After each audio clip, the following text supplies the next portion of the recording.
Najua ukimkuza kwa mashtaka anaweza kuandikia. So ni wewe ujue mahali utapita. So guys, hiyo tuangalie ukweli. Hizo zingine ni ukweli. Hiyo ni ukweli. Hii nyingine ni mambo ya free spaces. Free spaces. Hivi kama kuna hii mambo ya climate change. Si kila chief apewe ruhusa akuwe na vijana wenye watapanda miti yenye itapanda kwake.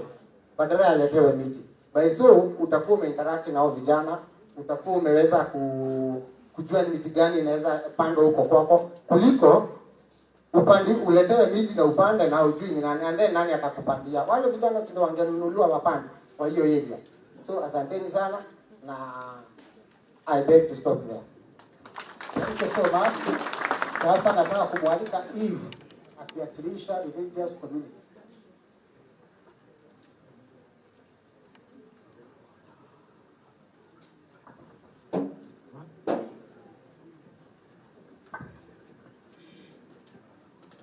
Thank you so much, our CS, and all protocols observed. My name is Eva Njuguna. I am an ordained minister of the gospel.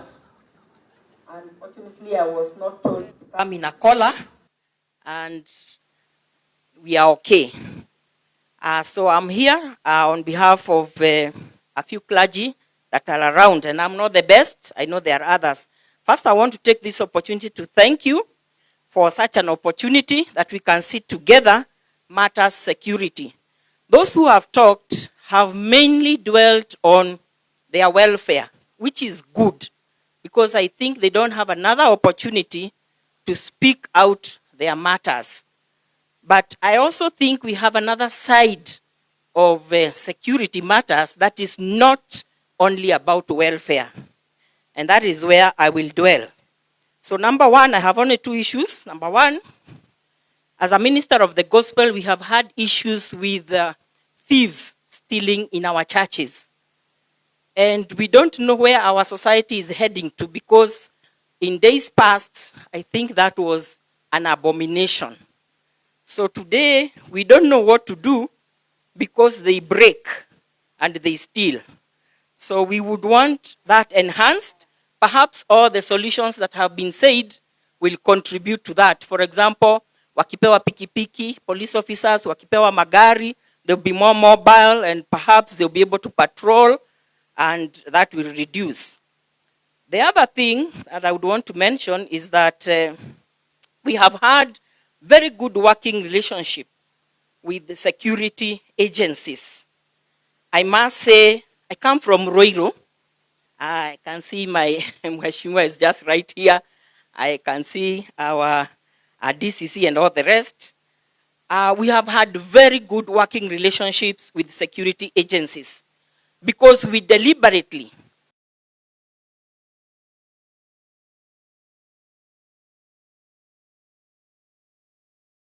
got an opportunity to sit together with the gender officers, because obviously speaking, being a woman, issue. So through a movement that I also work with called Groups Kenya, we brought together all the gender desk officers from all over Kiambu. I think some of us are here. But there's one thing that touched my heart that they requested, and I have not had it said here. But because they said it in that forum, they requested that wherever there are gender desk officers, for them to work, easily, because of the issues that come to them, they requested to be equipped with better facilities, and even be given things like pads, for example, diapers, and other things like those, be supplied to the gender desk officers to make their work easier and better. If you needed to clap, you can clap. Sitakwambia uambie jirani yako, I'm a preacher. But thank you so much. If we have another opportunity, we'll bring up even more issues and solutions. Thank you so much, Pastor Eve. for that wonderful presentation. I'm requesting Lawrence Karanga. Akuja hapa. Ako wapi? Lawrence Karanga. And then, finally, karaoke from Bar Owners Association. Dakika moja tafadhali. All protocols observed, Bwana CS. Hamjambo. Kwa majina ni Lawrence Karanga Mungai, kutoka sehemu ya Kiamba. Ama NACADA Certified Recovery Coach. Na nikisimama mbele yenu na kuja kuomba kama tunaweza kuwa na uwezekano tupate a rehab center in Kiambu. Kisa na maana, kwa ofisi ambayo pia naweza taka kurecognize Bwana CS, my DCC Kiamba akiwa hapa, he's the only DCC I know in the country. Ashatusaidia kutupatia ofisi to operate for free bila kuulizwa. So asante sana, as I appreciate that. We have talked about community-based rehabilitation with NACADA, something that is really helping wale ambao hawana nguvu ya kupeleka wapendo wao in rehabilitation centers. Lakini kwa hiyo makanisa amefungua, na pia nafurahia sana kuona Bishop Mwangi hapa, sababu ndio alifungua kanisa ya kwanza. For us, I was in addiction for very many years, and as I stand before you, I recovered through community-based rehabilitation. So nimekuwa nikipeleka wapendo wetu kutoka Kiambaa all the way to Nyeri and Miritini in Mombasa County. So naweza taka kuomba, sababu pia naona my beloved Deputy Governor, kindly, if it is possible, tufungulieni rehabilitation center ambayo ni subsidized hapa Kiambu, na tutaweza kusaidika sana. Because as you also saw, katika NACADA status report, initiation stage inaenda ikiteremka chini. Children of 6 years have started using. Status report pia ikatuambia vizuri sana. 8.5% of the varsity students, they are already supposed to be in rehab centers. So my question is, wakimaliza shule, where will we get those treatments? So kindly, tusaidieni sana na rehabilitation center in Kiambu, na tutashukuru sana. Asanteni.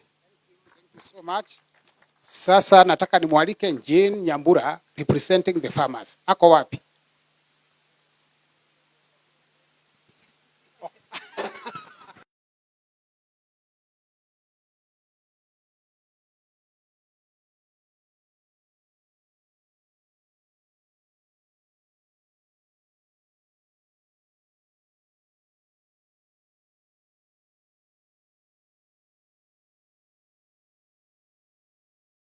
Our issues because we have borne the brunt of the blame in terms of mambo ya pombe.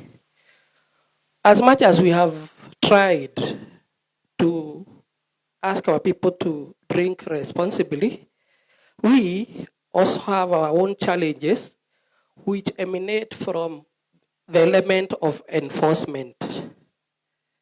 From where I sit, I want to congratulate the chiefs, the assistant chiefs, and the rest of the team for the good work, the cooperation, and the rest. But we have our fair share of challenges with them because they do not know what they intend to enforce.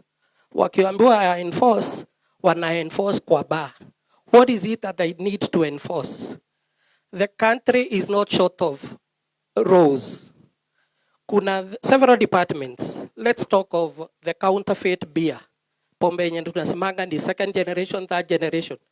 There is what we call the anti-counterfeit agency. It is not felt here in Kiambu. Ndipo ukiambia chief ati ashike pombe mbaya na pombe haramu, hajui chenye anashika. Anajipata kwa shida because he's going to enforce in terms of bar. Anajua nikiambiwa nishike, nitashika bar. Rather than go for those illicit, for those counterfeits, and the rest of those products. So I would urge that there be the collaboration between the county and the national government. I believe you know that Section 35 of the County Government Act talks of collaboration. There is the lack of cooperation by the county government. they license, but the national government enforces. So when we have the challenge of what are they enforcing, you find that the county government does not give an ear to the chiefs and the national government officers uh, when it comes to the element of licensing. So I believe because the governor is your good friend, we should try to cooperate and then train our people and our consumers on what needs to be done so that ukipeana kazi hawakuji kwetu. The other issue is pertaining to pombe yenye inatoka huku DEFCO. We have a serious challenge because there are those establishments, especially the AP canteen and the prisons department. Kuna pombe yenye inauzwa huku. It comes from DEFCO. It is giving those people an unfair advantage over bar owners. They do not know, we do not know actually why that pombe should be readily available to a civilian, because it must have been meant for a particular segment of our officers. I know you're touching, but I don't have so much of the time to talk the CS. But the other issue that I would wish to touch on does not relate to Pombe, but relates to the officers.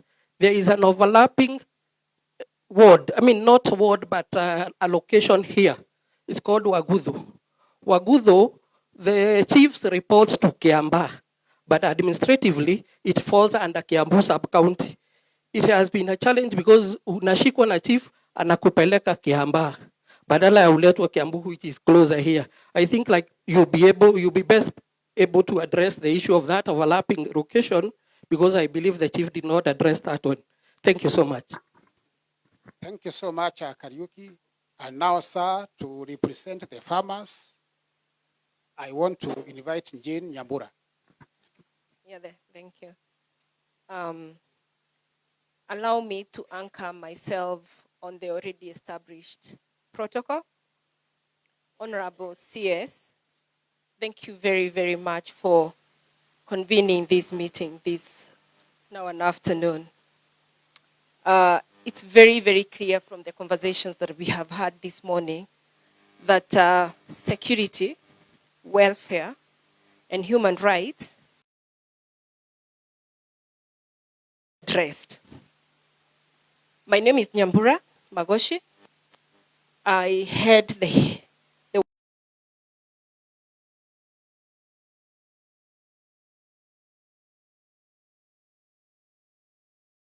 give you an overview of Del Monte, Kenya. We are in 3 counties. That's Kiambu, Murang'a, and Machakos. And therefore, we work very, very closely with the regional commissioner and the regional commander. And we really, really do appreciate their support. As Del Monte, we support about or over 35,000 families directly and indirectly. And not to mention that Thika Town and Keno would actually not be without Del Monte, Kenya. And therefore, we are part of a greater community. Just to mention our challenges, we actually have one, and I would want him to listen. I'll give you time to, because it's important.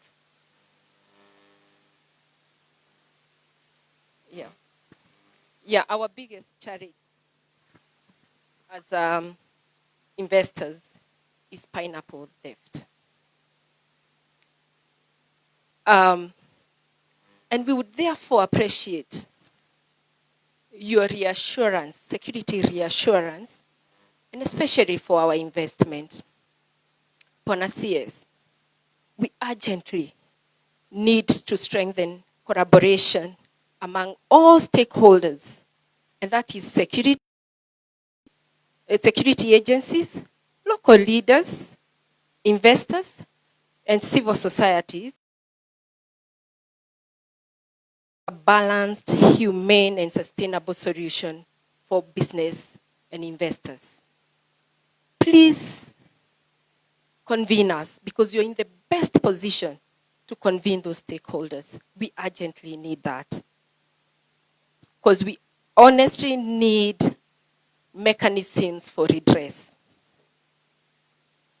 In fact, on Monday, I had a meeting with the regional commander, and the first thing I told him, Bwana Commander, we urgently need to meet the CS. And I now believe in the law of attraction. That was Monday, and I am in front of you, and I'm asking and pleading with you, kindly convene us. We urgently need that. And the last but not the least, I know you're going to Murang'a tomorrow. Allow me to extend my invitation to you to come to Del Monte, if possible, on your way or from Murang'a tomorrow for just 30 minutes so that we can have a conversation. Thank you very much. Thank you so much, Nyambura. Sir, with your permission, I'm only remaining with the two student leaders, one from Mount Kenya University and the other one from ZTech. Joyce Murugi from ZTech University. Where is she? And then Evans from Mount Kenya University. Please come here.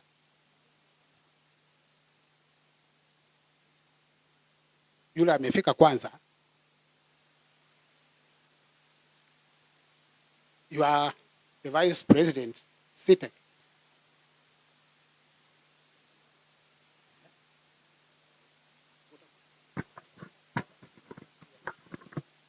God is good. Another time. Bwana CS, mimi naitwa Lawrence Kariuki.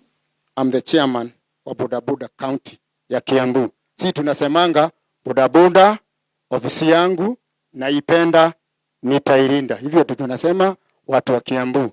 Nashukuru sana. Nimesikia mambo mingi sana. Nitaongea vitu vitatu. Vitu vitatu, ya kwanza nitaongelesha kuhusu sub county chairs kwa sababu system yetu ama vile sisi tunafanya kazi Bwana CS ni kuanzia county. Kwa hivyo ni vile tu machief hufanya kazi. Wao wamesema wapewe mshahara, wapewe promotion, wapewe nyumba. Sisi kama chief wangu wako hapa Mr. Mwaura from Ruiru, akisikia kitu imetokea Kitambaa, akisikia kitu imetokea huko chini, lazima ni call. Aniulize, Kariuki, nimesikia kuna wakora mahali fulani. Utafanya aje? Sasa mimi nichukue simu, ni kama sub county chair wa Kiambu. Tunaomba CS kwa county mzima utusaidie kupitia kwa ofisi yako venye wanapata token hata kama ni kadogo.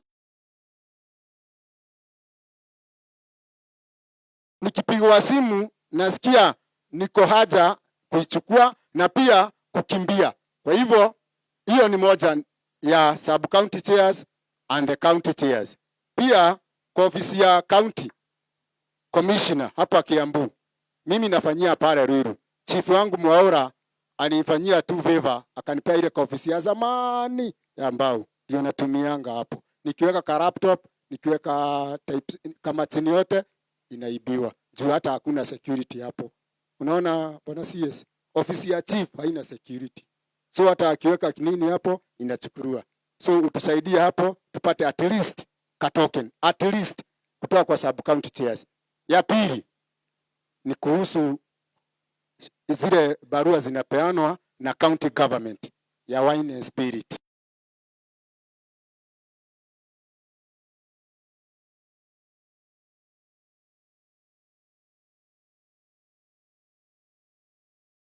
Fact, ukienda kwa wine and spirit kaduka kenyewe ati ni ya horse hata giri 5 hakajafikisha Bwana CS.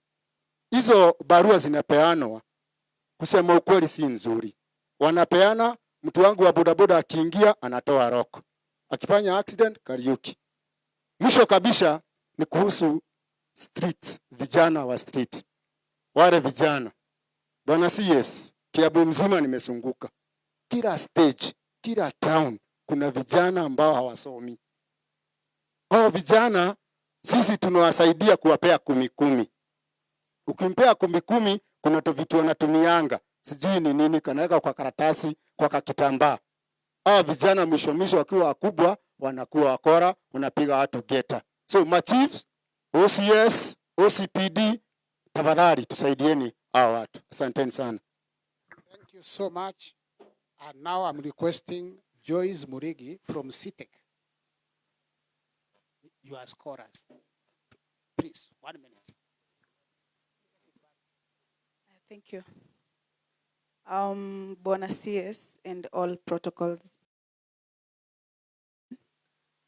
My name is Joyce Murugi, Vice President, Zitech University. I am here representing the Student Association, and we have 3 requests. The first request is having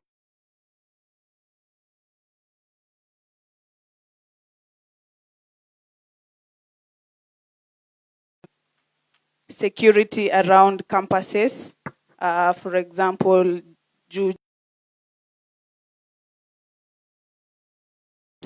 security of students. Thank you. And the drug issue around the campuses, our students and the comrade, kuna shida ya drugs. Thank you. How one is scorers? 1 minute is enough. Evans. Thank you so much, Your Excellency.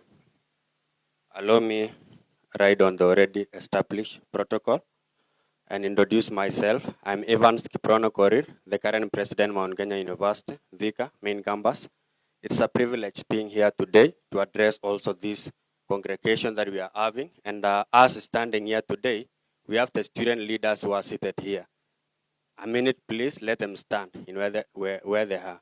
Student leaders, please. A clap for them. So here we have a representation of around 8 universities, that is Kretsa University, Mamangina University, Jaikwat University, CITEC University, Pure, St. Paul's, Kapete Polytechnic, Mount Kenya, and we are requesting CS that after this we can also have a photo session with you, because one day, one time, we'll be where you are in some years to come. Majority of the things have been mentioned, Your Excellency, but allow me deep in, because we are the consumers of the same. I'm coming from Thika, and I know Assistant County Commissioner from Thika is here, that is Milton Tosia, who has been actually working closely with us, and have realized what we are facing in Thika constituency, the drug abuse, which is actually affecting majority of our students in universities. We know the drug dealers, we know the people who are really working on it day in, day out. We know the locations and the stations where the students are actually spending their nights from Monday to Friday and even the weekends. And we have been reporting all these cases. Since then, we joined in 2020, that is when I joined. And we have been witnessing all these things.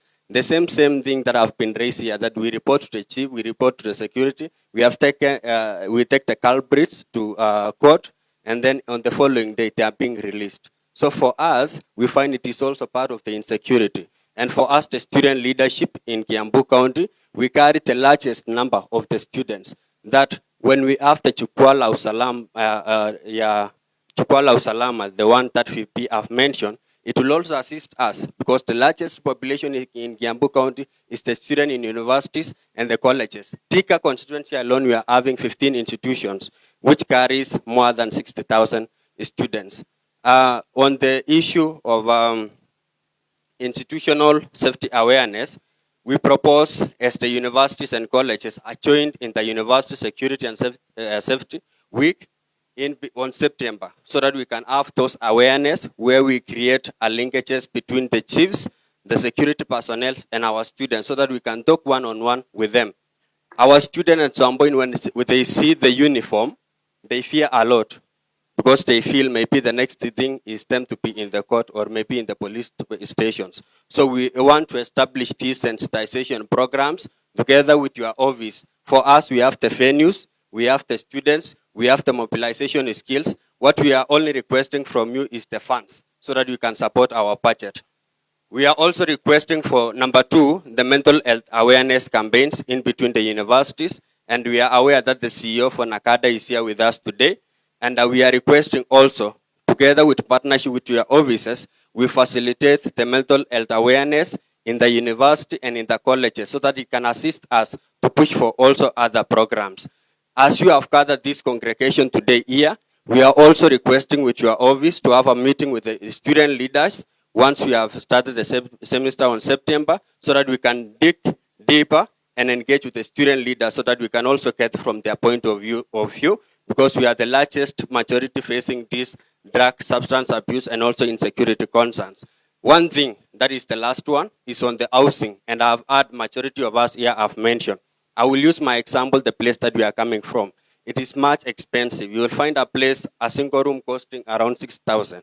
Even them, I know they are coming from different places. So we are requesting as the student fraternity that let there be policies that also guides on the rents, that guides also on the hostel, so that it can be at a subsidized rate, and it will assist us to run our university activities and also our academic performances. Thank you so much for having us here, and have a blessed day. Be blessed. Thank you so much, Joyce and Evans, for representing very well your members. And now, CS and colleagues, it is my honor and pleasure to invite our CS to respond to the issues that you have raised. Welcome, sir.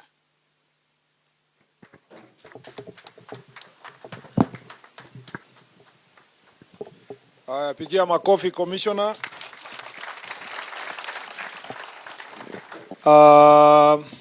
Thank you very much. Ile maongezi mmefanya vizuri sana. Mmekuwa watu ambao mmefungua roho zenu. Na of course hatutamaliza yote siku ya leo. This is just but the beginning.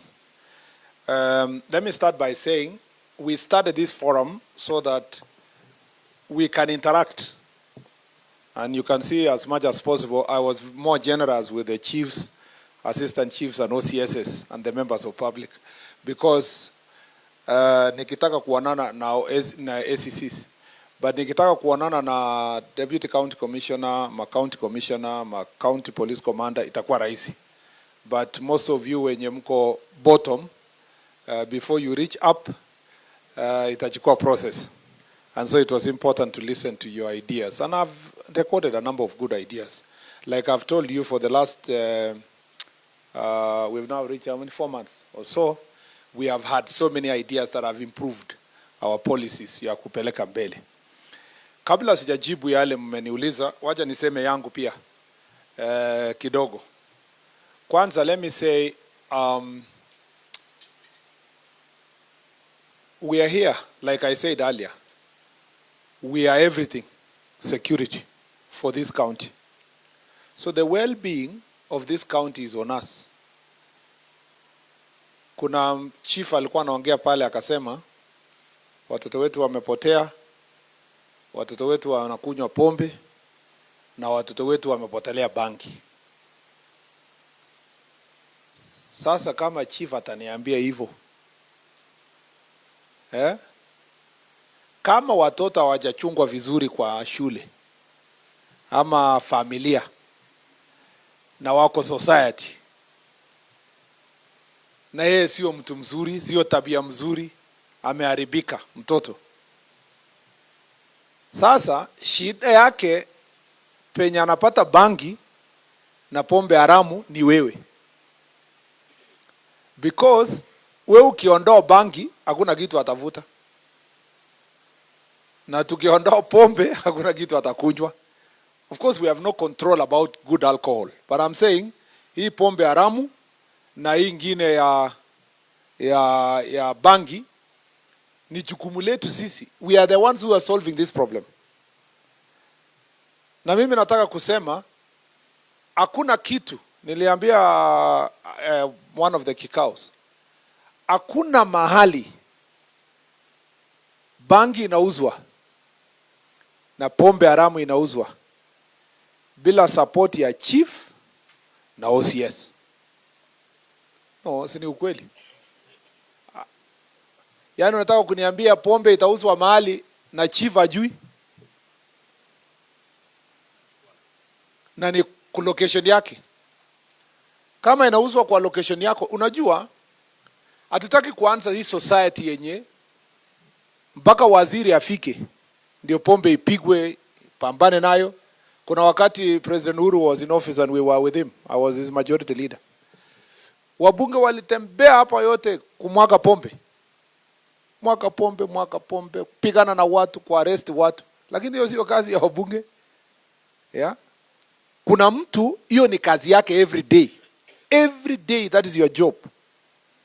If everybody does their job every day, we will not need big men to come to roll around, wandering around saying that they are going to clear pombe na banki. So I want us to be diligent. Like we have succeeded in doing in many other counties tumepitia, na waomba kwa heshima. Tuchukulie hii kazi yetu more seriously. Na ikue kazi yako ya kila siku kupambana na ile kazi umepewa. Kama vile Bwana Chief alisema, chairman wenu, hii ndio kazi tulitafuta. Wangapi chiefs waliandikwa last year? Ama 2 years ago, unaona? Bwana Chief, wakati ulikuwa unauliza hii kazi ulijua hakuna ofisi na hakuna motorbike? Si ndio ni ukweli? Hata ukikuja, hata wakati ulienda interview ulijua tu haina motorbike. Si kwa sababu wewe ni mtu ya hiyo location. Sasa wakati ushaingia ofisi, motorbike inakuwa ni excuse. Please be seated. Let's not look for excuses. Kwa sababu tulitafuta hii kazi. Askari akiomba kazi, anajua ni salary ni ngapi. Anajua anaweza tumwa anywhere in the country. Na anajua kwamba inahitaji certain level of sacrifice. I will answer all these other welfare related issues. But the first thing is to have the right attitude and the right passion to serve your people. Wewe chief na assistant chief, wewe ni mtu wa community hiyo penye unatoka. It is therefore expected that you have a long-term interest in the location and sub-location where you come from. Na ni itabidi uweke bidii kwa kazi yenye unafanya. Wewe chief na assistant chief, you are not, even though you come from that community, you are not an officer of that community. You are an officer of the Republic of Kenya. So you are expected to behave juu kidogo. You are of Kiambu. You are from Kiambu, but not of Kiambu. I am just paraphrasing a biblical verse. You come from this county, but you serve the Republic of Kenya. You must carry yourself with the dignity, stature of a national or a national government officer on the ground. Therefore, there are certain values and principles katiba ina insist yenye lazima ujifunze. Article 10 of our constitution. You must participate, help the people understand. You must have values. You must exercise patriotism. Hakuna vile utakaa hapa kwa Kiambu na wakati watu wanaongea hapo mambo yao ya local, wewe unasema unajua sisi kabila yetu lazima tunyoroshe kabila ile ingine. Sisi tumeonelewa. Chief. Ati kuna chief anasema one time. I mean, even if you don't agree with the government of the day, you are supposed to serve. Wewe utaserve hii serikali, utaserve ile itachakuliwa, utaserve ile itachakuliwa kwingine. Your role at every time is to carry yourself like a public servant. You know, let me tell you something. You know, I see some people circulating my clips around there. Let me tell you something. The stability of a country is its public service. Tumeelewana? The stability of the country is its public service because it transcends governments. So to keep it stable, you must remain focused. Kama there is law enforcement, you enforce the law. Kama it's about standing firm, you stand firm. Sometimes kwa hii kazi nilipewa, it's different from other jobs. Let me just say I wish. It's different from other jobs I've ever held. Because what we are doing here is about life and death. Ukweli ama si ukweli? And it's about stability of this thing called Kenya. So to keep Kenya together, you don't want that your tenure, when you are serving in any place in this country, ati you failed the test of holding the country together. Wewe ni ofisa umetoka another place, you are serving in Kiambu. Unasema wacha hao watu waumie na pombe yao, wazame, wavute bangi, si ni watoto yao. No. You have a responsibility in Kiambu just the same as the responsibility you would have had in Lamu, where you are born and brought up. That is why you are an GAO officer. You are a national government officer. So Article 10, principle of patriotism, must apply. Be diligent. Understand your job. Love your job. Kuna sehemu mimi naenda, wananchi tu wanasimama wanasema, huyu OCS, unaona huyu OCS, ongezea yeye. Ukipata hata cheo, please, IG, promote this officer on merit. Why? Because of their contribution, their commitment, their innovativeness. Anafika hapo, hakuna nini, hakuna kitu police station, ana mobilize local community wanakuja, wana clean the place. Sometimes they do things that are more innovative. That's why you're an GAO officer. You are more creative. This thing of saying you foster a good relationship with the community. Bwana OCS, usiende ujifungia hapa police station. It's your job to interact with the community. That's where you get information. Serve those people with diligence. Wewe ni OCS wa area na unakunywa pombe. Wewe unastaka ukifika police station unakuja unasema mimi ndio OCS ya hapa na hakuna kitu mtanifanya. Yaani hata watoto wanakuenjoy. OCS, kuna polisi hao wenye wako police station yao wanakunywa pombe. They are addicted alcohol. Instead of keeping them there to become an embarrassment, bring them to the attention of your county commander, waende rehabilitation. Sio wakae kwa police station. So that the dignity of the place is protected. You know? Otherwise, how will you enforce the law in an area that people don't trust you? Number two, in that same spirit, know your job. Chief, unaenda baraza unaulizwa ni shilingi ngapi? Raia anauliza tunaregister SHA na shilingi ngapi? Nasikia chief anasema mimi sijui sana, hii mambo ya SHA haijaniingia sana, lakini naomba tu nyinyi kuregister, unajua. Na hata kuna chief wengine wanasema fanyeni tu kwa sababu mimi nataka kuchunga kazi yangu. Raia wanakuona wanasema hii mtu hataki hii job ama amini hii vitu yenye serikali inasema. You need to take time to know your job. And you cannot be an expert on everything. You are entitled to, you have the benefit of having people who know something in the community. One of your barasas, peleka kijana moja, peleka expert moja, aende aongele, unaambia watu kabla sijakaa chini, huyu mtu anaelewa sana hii subject, wacha aeleze nyinyi vile hii inaendelea. Anaelewa mambo ya rehabilitation, anaelewa mambo gani. Exercise, take the advantage of the expertise that you have in your community. Also you yourself, enhance your knowledge. Ongeza kitu, enda mbele. Number 3, corruption. Yenye inatumaliza sasa kabisa ni kitu kidogo.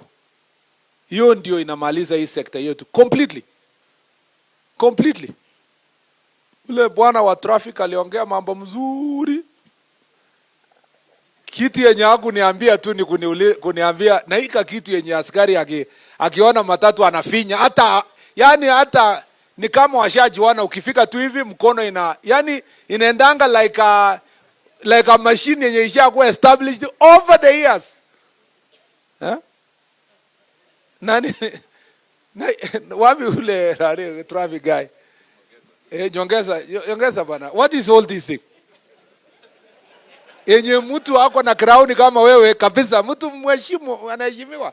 Akiona matatu tu anakaa hivi kando na tout hivi na mikono inasonga ikisonganga. How do we end this thing? Wewe fikiria tu, lakini sijasema ujibu sahi. Hiyo ndio kitu moja ungevaa uko umesemea hapa bwana Nyongeza. Because ndio inatupatia hata ranking tuko number 1 kwa wizara. Kwa sababu ya mambo ya hongo. Chief unaambiwa sign kitu kwa mtu, unasema kabla sijaweka sahihi ya chief, leteni ya wino. Watu wanasema chief. I'm glad the chiefs and assistant chiefs, na waje niwapatie habari nzuri.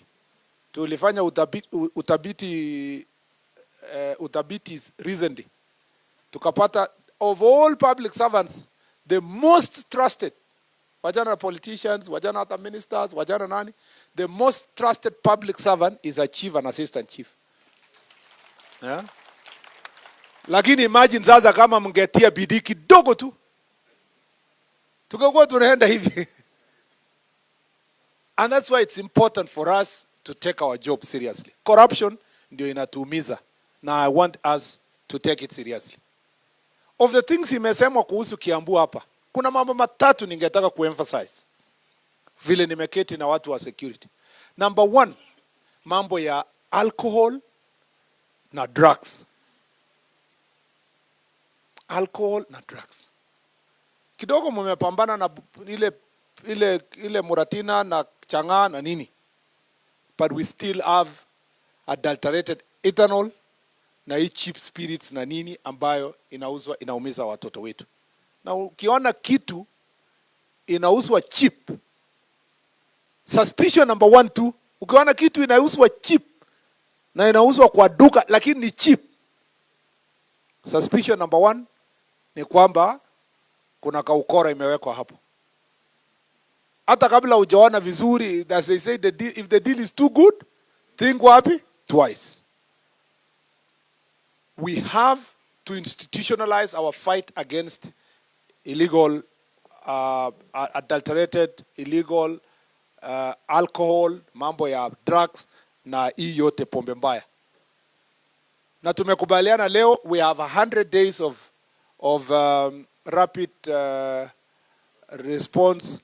results initiative. 100 days to make sure that we sort the place. We will also work in the county with some team that will come from the headquarters to help you.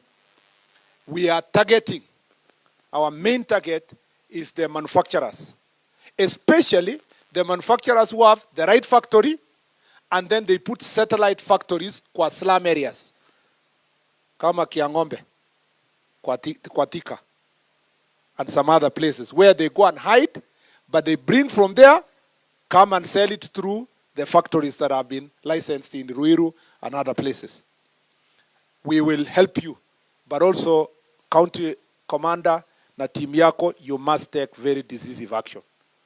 The reason why hii kazi inaenda hivi alafu inalala is because once we do one operation, the criminals realize or the perpetrators realize it is very painful. What do? They compromise the officers. Wanalipa hongo. These people also are extremely well connected. You know that? They are very well connected. Kuna SCC aliniambia kwa Kericho. No, kwa Nakuru. SCC. Alikuwa anafanya kazi Kericho.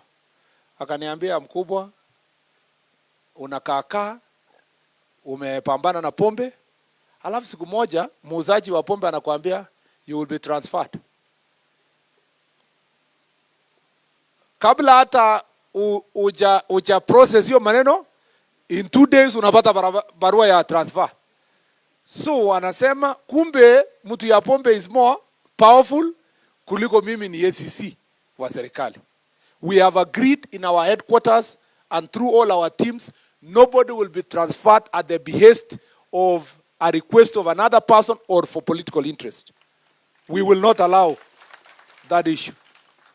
That does not mean that we will not receive complaints. Tabata complaints from elected leaders, Tabata complaints from business people and so forth. But nobody will be touched without credible investigations. Especially officers who are doing a good job. They become victims ya mambo yenye wanawekelewa. Ukiona mahali mambo ni kila mtu yani askari anapendwa na kila mtu na hakuna mkora ana complain, hiyo mapenzi ni suspicious.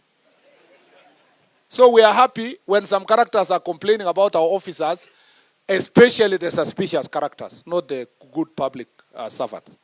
So we are going to have to deal with this issue. We must, in another 100 days, we must come back and we must get a proper report ya kwamba Kiambu has improved. From last year we have improved, but we can do better. We can still do far much better. And we are going to reward officers who are going to do a good job. We reward them with promotions. We reward them with good things. Officers wenye wamekuwa familiar Na hii environment, wameshikana wakora, they will be transferred to another place, especially those who are got used to hanging around here for a long period of time. Mimi sijasema mwenye ameiba, amefanya ukora, amefanya nini, hiyo atastakiwa. But if someone is so familiar, amekuwa lazy, hakuna haja tuweke mtu hapa amezoeana, yeye ni shareholder ya bar ambayo inauza bad alcohol, na kuna mtu Tana River amekaa 10 years kwa operational area. Lazima tubadilishane kazi. Huyo aende operation, ule mwingine pia akuje afanye hii kazi hapa. Pengine atapata hii is a bit more lighter to do the job. For chiefs, kwa sababu hakuna pa kutransfer, njia yako ni ya kwenda tu nyumbani tuandike another chief kutoka hiyo village. You know, we take these things very seriously, eh? And we get the reports. We get the security reports. Kiamba, banana, pombe imeendelea kuthrive, na vijana hapo kwa stage wanaendelea na bangi kwa sababu the OCS hapo and the police officer in that place is part and parcel of those who are giving protection to this and this and this. We will deal with that situation directly. So we must become a bit more serious. The last thing, the second issue, or is it the third issue? Gangs. We must not allow the resurgence of any form of a gang in whatever name to operate in Kiambu County and Central Region.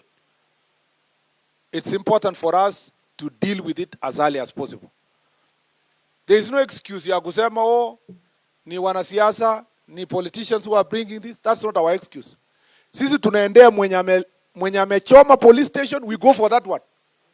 Mwenye amechoma ACC office, we go for that one. We charge them for terrorism. You know, we are not doing these things so that it benefits us. And, to preserve the state is an extremely important exercise that we must involve ourselves in doing so. Mwenye alichoma Kikuyu police station, saa hizi county commissioner anauliza hapa ati mnijengee ofisi. Tafutie pesa ya kujenga ofisi. Why should we be looking for public resources to build an office when we had built an office? Hii tabia imetoka hapa Kiambu. Hii Dagoretti police station yenye imechomwa. Hii hapo mpaka the neighborhood wanachoma mpaka bunduki. Hiyo mabunduki hii tabia ilitoka wapi? And suddenly Kiambu becomes a place of that kind of violence. Don't take anything for granted. Let us take every situation very seriously. Bure, let me tell you, when I was in the university, when Kibaki came to office, and then Murongaro, and then Nani came to this ministry, and then Michuki came to this ministry. And saizo gangs ilikuwa imejaa dunia. Watu walikuwa, they were living in fear. Si chief mnajua hiyo? Me, I am not born and brought up here, but at least nyinyi mko na hiyo experience. Mungetaka Kiambu hii ikue kama siku hiyo before Michuki? No, I want to hear. Do you want Kiambu to be like before Michuki? So, they say usipozipa ufa, utajenga nini? Unajua kuna mchezo tunaweza kuwa tunacheza hapa, ati tufurahishe wanasiasa. Ati it's our community. Ni vijana yetu. You think it's a game to fight up someone else from somewhere else. Eventually, watu kulala kwa manyumba becomes a problem. Me, I come from a place where banditry is a big issue. Yeah? If I don't do what Michuki did in Kerio Valley huko, will I retire to a place yenye watu wako? Nikikuwa hivi ati tupendane na wakora na nini. So you guys, you must be ruthless kwa gangs so that it cannot terrorize the people of Kiambu and East Central Region. And I really beg you, if you play around with these politics that in vijana yetu, I see some people coming to have justification. There is no justification for having a parallel system of government where people are collecting taxes, where people are not sleeping in the house, where people are being intimidated, where somebody who has not worked on anything is taking revenue from somebody who has done his job. We have to be ruthless and we have to be serious in dealing with these gangs. Tumeelewana? Hamtujaelewana. Even the way you are responding, hatujaelewana. Tumeelewana? Yes, bado. Tumeelewana? Yes, sir. If we don't deal with this issue decisively, we will be blamed. You, you and me will be blamed for holding public office at a time when we allowed criminals to run amok in our country. So we must be serious. We can play about other things. Michezo ya mambo ingine tutafanya hiyo karata ya siasa ya nini. It doesn't matter. You know, this country is very interesting. You know? Usiweke siasa sana kwa hii maneno. So uliona jana mwenye alikuwa hapa ameingia pale, mwenye alikuwa pale analia huko, mwenye alikuwa yu. Lakini tukiwacha nchi, country, there is only one country called Kenya. And when it burns down, we will be running, all of us. It doesn't matter who was the president and who was a sweeper. We will all be running around as a country. And it starts small. Tutakuwa kama Haiti and other countries if we don't deal with this issue of gangs. So gangs, because Kiambu we have a problem, Nairobi we have a problem, Nakuru we have a problem, Kakamega we have a problem, we have dismantled Kakamega, Zimbaya, Kisumu we have a problem. We must not allow this. Nimewacha message kwa Nakuru and I'm waiting for the results. We cannot allow, and I am going to be waiting for the results from here. County commander and your team, we must dismantle everything. Where is the county commander? Or somewhere. We must be able to deal. Yes, madam. County commander and regional commander, you must do your job to sort out this issue of gangs, and let us be ruthless. And let's go for the individuals that are helping perpetuate this, especially extortion. Mtu anajifanya ni kamangira, lakini amejificha hapo, is collecting money from people's businesses, matatus and so forth. Let us be serious people. Let's protect our country. The last issue is gender-based violence. We have a problem in the country, a creeping problem of gender-based violence. Watu wanapiga bibi zao. Alafu we want to normalize it that alikuwa na discipline bibi yake. Any form of an adult above 18 beating another adult, that is violence. Hakuna kitu. Hata siku hizi, even if you beat a child, it's also violence. We must face the problem of gender-based violence head on. But also kuna wanaume wanachapwa kwanza hapa. And especially women take advantage of their spouses kwa sababu wamepotelea pombe. Wakishalewa, pengine bwana zamani alikuwa anapika bibi. Sasa ameanza kuingia pombe, bibi amepata nafasi, ananyorosha bwana yake. Wazee kwa sehemu hizi wanalala chini ya kitanda. We must be able to deal with this issue. That is violence. It doesn't matter whether it was the husband or it was the wife. That is violence. Na mimi naomba nyinyi chiefs na OCS. OCS. Kuna OCS mzee akikuja kuripoti kwamba bibi yake amempiga, anamwambia rudia tena, ati umepigwa na nani? Wewe ni mwanaume aina gani? That is why we have gender desk. Gender desk is not for women alone. It's to serve both women and men. And we must be conscious of this fact. I was in Bombay the other day. It's a big problem there. Gender-based violence. We must not allow gender-based violence. That's why watu wanawawa. This is also a problem we face with our police officers. OCSs. Early warning. Ukiona officer mwenye ako na mental health challenges and is really complaining about 1, 2, 3, instead of waiting for him to use his gun to kill somebody else, let us resolve this problem early. Number, on the same issue, hakuna alternative dispute resolution for violence. Violence ikifanyika, OCS, kotini. Usiseme wacha tu wamesikizana. That's why we need continuous training of our OCSs. Ndio mtu asikuja kusema mkubwa, hao watu walikuwa wamepigana kweli lakini wamesikizana, wamesameana, tukawaachilia hawa. That is a crime against the state. And that applies the same to sexual violence. Defilement, yenye imezidi, yenye especially from kuna pedophiles. Especially family members, parents, fathers preying on their own children. That is an issue we must deal with. Tusiweke chini ya meza. Including using children. You know, because it's an urban area, using children for prostitution purposes. That is something we must be ruthless about. That's why ulisikia juzi niliposikia hii story yenye ilikuwa Mai, we took it very seriously. Because that problem exists. It exists in many, especially urban areas and along the busy northern corridor. Kwa bahati mbaya too, in the same documentary, some characters lied to the people who are doing the news kwamba they were underage and they were overage. But it doesn't extinguish the fact that we are struggling with issues about sexual offenses, including defilement and also trafficking in women for purpose of sexual purposes.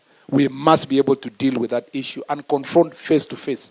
There is no kind of crime that we are going to condone. Tumeelewana ndugu zangu? Now, let me respond to a few issues that you have raised.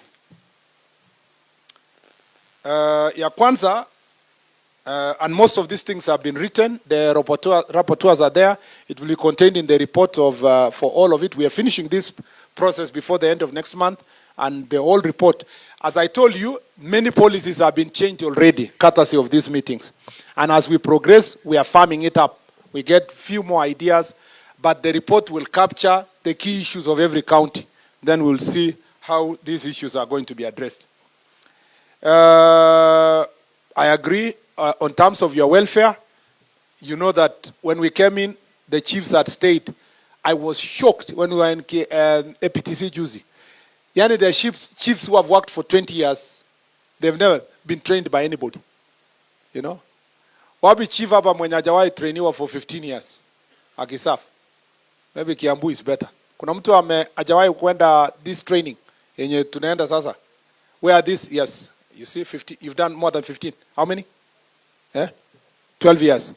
Nani amefanya 15? 10 before training. Kiambu mkumbe mko sawa. Some places people have gone, even when we were in APTC, there were people who are 20 years, 15 years, 17 years. At least you are doing better. How many people who have stayed 8 years? Hawajakuwa trained? Hey, no, it is not a punishment. It was not your mistake. You are not, I've seen 8, 7 years, 7, 6, 5. So nyinyi wote, how many people have never been trained? Here, simama tu, simameni, just stand. People who are yet to go to Embakasi. It's not bad. It's not too bad. Some counties are worse. Please be seated. So when we came in, we realized we have 8,000 chiefs who have never been trained. And as I told you, you will finish this by December. So, and as soon as we finish the training, it will be followed by the necessary promotions that have been delayed. So ule chief alisema kwa hapa, tupewe waiver, there is no need for waiver. Because now we have fast-tracked the training itself.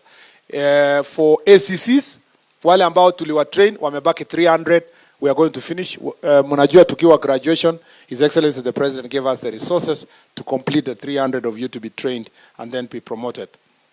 Mambo ya stagnation generally across the board. Nimewambia mambo ya police officers, what we have changed already, and I already explained to you earlier. We have a problem here, offices, generally across the board. I appreciate we have one member of parliament here to represent the others. And one of the things that we need to work with, and I am supporter of NGCDF myself. Yeah, I've seen what it has done in the education sector. And I think we are going to work together with members of parliament. And I told them, Juicy, when I was in parliament, that we restructure it so that we build our offices for chiefs, ACCs, na mambo ya police stations. We have some of the worst police stations in the country. We have many terrible police stations. Nani ako na police station in 1930s? Hapa. 30s. Ilijengwa 30s, 40s. 1950s. You're in 1930s, 40s, 50s, 60, 60 something. You can see, I've seen 70 something. Police station are 70 something, 80 something, 90 something. Then if you are beyond 90, you have very good police station. So we have no problem here, police station in Kiambu. And we appreciate. Okay, the ones who don't have any police station in the first place. Yeah? You have a station of which years? Yeah, you see? Wakati nilikuwa nasema 60s, 50s, 40s, wewe ulikuwa wapi? Before independence. And a number of them, that is a challenge. It's one of the most ignored places. It's just because leaders never find themselves there. Me nilienda to my next police station, my next ward. Hey, I was shocked. It has 2 rooms. One ni ya chief, room ya chief, the other ni ya OCS. Alafu kwa chief iko na mahali imewekwa kachuma. Mtu akiwa arrested anafungiwa hapo wakati chief anafanya kazi yake ameketi hapo chini. Yeah? Hata sitaki kusema ya huyu DIG Lagat niliona kwa social media. Hata IG wetu anaitwa nani? Kanja. Aliniambia usitangaze sana yake, wacha angangane ajenge zishikwe. So in most of us we have ignored the police stations. It's important to build the right police stations so that we can be able to move forward. Mambo ya uniform meskia, including the police officers, the planned new uniform is going to be rolled out before the end of this year. Mambo ya offices, ya chiefs, we are also working to make sure that housing, the president directed that 17,000 houses be built within the police stations under the housing project. And that is something we are going to follow up so that when we roll out, or a number of our police stations will have at least the housing incorporated in it. Mambo ya licensing. Mheshimiwa Speaker. Deputy Governor, sorry. Madam Deputy Governor. How many members of County Assembly managed to come? Please. We have... oh, is that so? Mulikuja mkachelewa wapi? Naona mmejificha huko nyuma. We have a good number of leaders here. Thank you very much. We will be introduced later. The biggest problem we have at the moment is the license, Madam Deputy Speaker, Deputy Governor. We have a problem with the licensing. Na mmesikia watu wamesema. Yenyewe nimeambiwa hii shida they across the country, lakini Kiambu is gross. Yeah, it's worse in Kiambu here, and I'm sure it's worse when I go to Nairobi and also Muranga and these areas around Nairobi. You need to sit down as County Assembly na watu wenu with public participation. You agree, you know, these are your voters. You need to agree how many bars can be licensed in a particular area in a manner that is responsive to the needs of the people, so that you can even be able to follow up. Licensing has become a big problem. And we can work this together out. You know, we can work out together. Because we are doing the enforcement, you need to amplify the role of the DCC in the sub-county. So that I know they have a role now in the carrying out. But you see, the ultimate responsibility is for the county government. And this is an area that we have. If we have to help each other, we must. And it's coming out so many times across the place.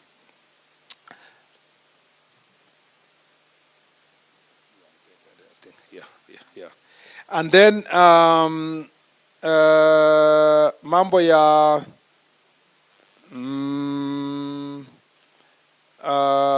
protected affordable housing, national values, drugs, mambo ya mobility. We are doing the procurement. So by latest October or November there, tutapata magari, about 3,000. So what we'll do, we'll distribute it, ngao kidogo, police nyingi kidogo, prisons kidogo, like that, as we continue doing the procurement until we sort out this issue. And like someone has said here, let us have carpooling. For all these areas, we make sure that we do the what? The carpooling. And I like the statement made by the police officers that they work together. And I also agree with the ACCs. For the time being, if we can have at least one car in sub-county designated for the ACCs, then they can use it as we increase the fleet. You know, as we move to increase the fleet, we will put that into consideration. Mambo ya housing, nimesikia hiyo. Operationalization of the administrative units. Let me tell you where the challenge is. It's not difficult to do so. The problem is the budget. Do you know why nyinyi wote mnalia AIE? Because we increased the units without the budget increasing.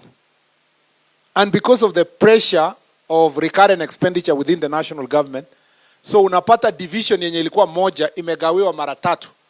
So ile AI ilikuwa 50,000 ama 150,000 inarudi inakuja 50, inakuja 20, inakuja 15. Because the ultimate budget has not moved, yeah, commensurate to the number of the administrative units. So we are fighting for that. And you have to help us. We must all understand each other. As we roll out the administrative units, we roll out as we get the budget.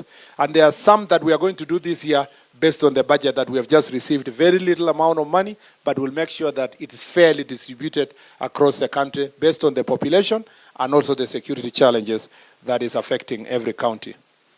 I agree on that, securing police stations.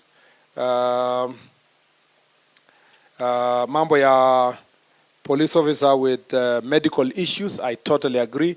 And also, police officers being transferred closer to, as you, is it supposed to be the 5 years? Towards the end of your 5 years, unless you have a command responsibility, you are transferred closer to you, where you will retire. Ndio uanze kuzoana na watu wa kijiji yako. Si namna hiyo? So that has been going on, but we need to farm it up. But it's also true that kuna police officer hawataki kwenda huko. Unaona penye walikuwa wamekaa for 10 years, wamejenga kibanda hapo. So hataki kurudi penye nini, anataka kuretire hapo. So it is his own choice. Akisema awekwe karibu na Nairobi, it is his own choice. It's for us to support him, even though sometimes the family is complaining the other side kwamba hatuoni huyo mtu, hatuoni salary yake and so forth. But where he chooses is where the National Police Service is going to support. Also, police officer transfers. Tuliambiwa hiyo, unatransferiwa mahali, lakini wewe uko na watoto na wako shule, na unaambiwa songa haraka. I think a lot of care should be put in this kind of transfers, particularly female officers, so that you consider them, you take a reasonable time, especially tumeambiwa where their spouses, it is good to be within, a distance where they can be able to visit each other. Kuliko unachukua bibi yake anaenda Mandera, unachukua bwana yake aende Migingo. Inakuwa, all those distance. It's good to put a human face in terms of service. And the DIGs have had you, and the IG and other team had from elsewhere. Recruitment is coming up anytime from now. It's just a matter of weeks. Then that will increase our strength in the areas you have been having issues. We are working also to procure some motorcycles for you chiefs so that it can help you. Nasikia ile ya zamani imeisha. Kuna chief alituambia huko Nandi yake inapiga kelele kuliko helicopter. So one day alikuwa ameenda enforce ati watu wa kupiga chang'aa wanajua tu. Wasiposikia hiyo sauti wanaendelea na kazi yao. Sio sauti ikisikika wanafunga milango wanaondoka, akifika kuna mtu anaenda kushika, kumbe ni pikipiki ndio imeleta shida. We were also told about the ACCs and mobility, kwamba kuna madam alisema ACCs wamepotelea katikati ya powerful chief and powerful sub county DCC, na ana gari, ana chochote, na anaishi nyuma ya bar and hotel kibanda mahali. So we are working on those issues to see if you can also be accommodated. But also on the times of mobility, we try our best to make sure that we sort. Unajua Dio wa zamani alikuwa na Land Rover. Sikia kuna Dio. Lakini kumbuka pia huyo Dio wa zamani alikuwa Dio ya entire constituency. Entire constituency was Dio's jurisdiction.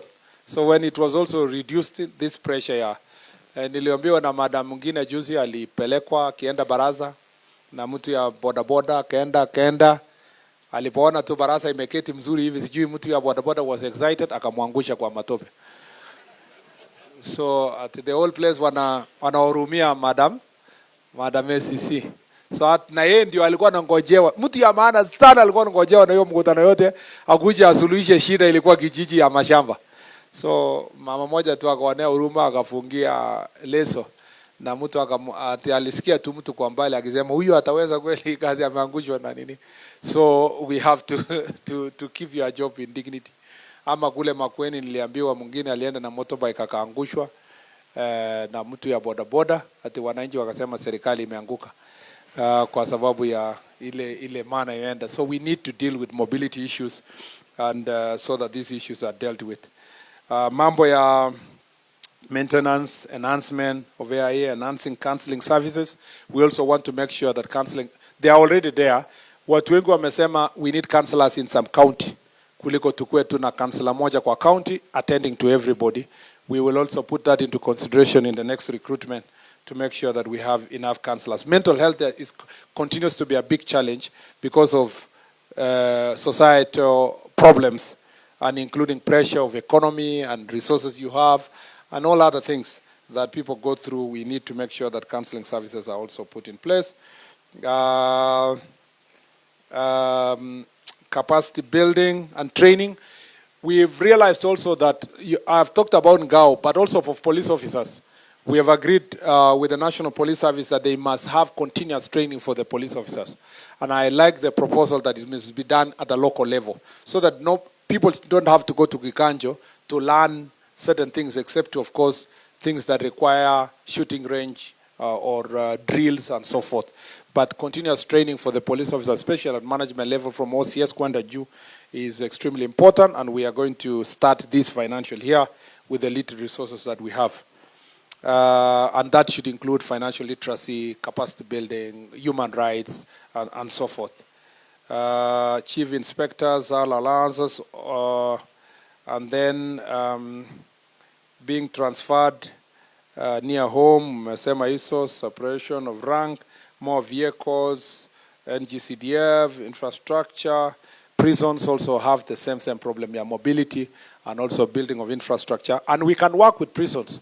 Hii maofisi yetu tukijenga, tutamwambia commissioner hapa aweke furniture. Alafu tunamlipa in a system that we can be agree, because also they produce the furniture. It will be very important for us to do so.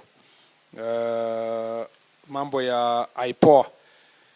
As I gave my directions on use of force, if you have used force to protect yourself or protect the life of another citizen, there's nothing to fear.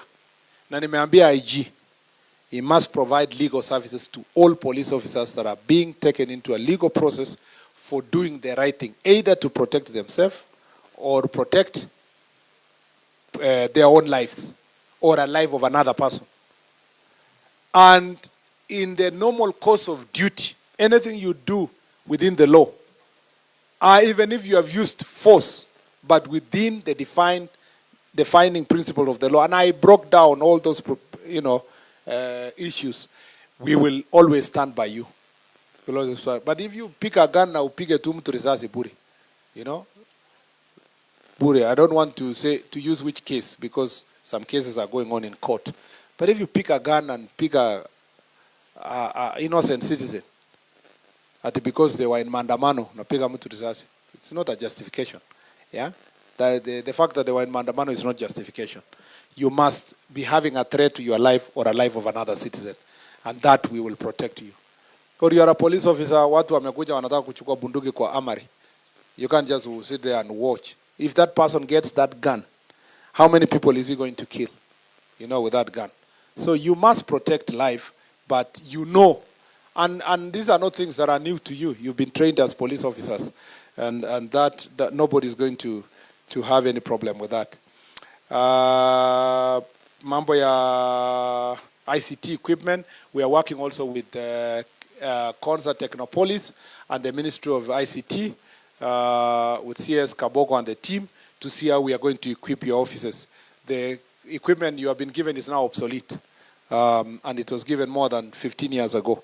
It's important that we replenish, and we are working on that, and pass Beverly Nobora here is on top of that. Yeah, and then number of vehicles, more polytechnic, talent support. I want to say I agree with the youth who have said here that we need Jukwaa la Usalama for universities and colleges. We have a crisis there. And once I finish this county thing, I will come for you. I will come, we do it together, Nitaita baraza for colleges and universities. We have a very damning report from Nakada about the state of drug abuse within the universities, and these characters are targeting our colleges. There are things we have to work together. But also I've already directed that sub-county security team must co-opt dean of students of colleges and universities where they are, and the student leaders to attend the security meeting so that they can work together to see how they secure our colleges and the universities. So as the student presidents here, if you are invited to sub-county security meeting, please attend so that we can work together to secure our colleges and the universities. As a national policy also, we have agreed that where there are colleges and universities, we must provide police post or a police station, because that's a new population. For example, you build an institution like this, we have been told the students are 10,000. And some of them, especially the TTIs, they are new. At least this one was also there, you saw it growing. But in some places, you just go and establish new university. Then suddenly students are 10,000 or 20,000. What do you do with that community? That community is not used to that number. You know, it increases crime rate around the place. We have agreed that every government project that leads to exponential growth of population should also be accompanied by a security plan, which includes establishing both a police station or a police post so that it can help the local community, and we will do that. Mambo ya village elders, I signed the CAB memo this week. So it's now going round, approved by Treasury, and then I will take it to Cabinet, Ikisha. We'll see how to deal with village elders. We are not saying we're employing elders. We just want to facilitate the work they are already doing to make sure that they do the good job. But also kuna sasa wakora wakisikia kuna airtime yenye itakuja ya village elders, wanaanza kujiita village elders. You know, that's the problem also. But we have to deal with those who have been sacrificing for many years to be village elders. Kiambu County, again, this is for county. You need at least to have one public rehabilitation center, because we have many problems here. The rehabs that are in Kiambu here are private owned. You know, so people come from all over the country to Limuru and other places. We need a local, whatever, rehab, and you can work with NACADA, build the infrastructure. They can help you technically to see how to establish and train. Because we need to rehabilitate the people who are addicted. Not necessarily those addicted by drugs or bad alcohol. Sometimes there are people who are addicted even with the beer that they buy from shops and wines and whatever drinks, all kind of drinks here. I went to the rehabilitation center in Miritini, and the people there are struggling. You find senior government officials who are being rehabilitated there. Lawyers, doctors, nurses, engineers, people who are being so na hata tukiulizana kwa hii hapa, kuna mtu hapa ajui ya relative mwenye ana struggle na pombe? So all of us here tuko na hiyo shida. So in every county, you need at least a rehab center that is public. The good thing with the public rehab center is that it's not driven by profit. So when you treat people, you treat wapone waende. Ndio wasiharibu public resources. Like in a private one, sometimes they treat you are left at some point, you come back, you pay more money, you come back, you pay more money. We urgently need in our country at least one rehab center in every county. CS to convene stakeholders meeting for mambo ya Del Monte, nimesikia hiyo Nyambura will agree, incorporate, and also in the sub-county security team, border people are extremely important. They need to be included in sub-county security team. Mambo ya street children, I've heard you, and then mental health issues, I've heard you. And so forth, and the meeting with student leaders. Wale wako na, we have about 90 chiefs who are now on contract because of how public service works. And because you have raised this issue, I am going to engage the Public Service Commission to see if they can be P&P. Because the principle of public service is everything, applies even to teachers. At 45 and above, you cannot be hired for permanent and pensionable. It has to be a contract, but we will discuss with Public Service Commission to see how they can help us. And then your pending cases, your chiefs appointed, na bado hawajapewa salary, about 602. You know, 419 already with Public Service Commission. We are trying to push those ones to be paid. But by September, as I promised, I want to make sure that all of them are sorted. Wapate salary yao kuliko watu waendelee kuumia kupita hapo. Situwachie hapo jameni. Si mambo mengine tutafuatilia from there. Let me say this, that we truly appreciate this time you've given us. We know we are now wiser and better in terms of working together. And without much ado, I will be giving later the DIGs to say something and the commissioner to say something at the end. I want now to give this, and we try our best. How many, who is the most senior MCA? Do we have the leader, the speaker, the whip? Ama, you are leaderless and tribeless. So now that you are leaderless and you volunteer one person to introduce the rest. Kuna host MCA hapa? Hakuna hata host MCA. Ako busy kwa assembly. Ruth ndio mmechagua. So Ruth, karibu. You will introduce all the MCAs present. Alafu uongee on their behalf na ukaribishe Mheshimiwa Simon, mbunge wa Ruiru, aseme neno na akaribishe senator ndio amalizwe na deputy governor. Karibu Mheshimiwa. Thank you so much. I want to ask all the members of County Assembly to come forward. I can see them at the end, at the far end.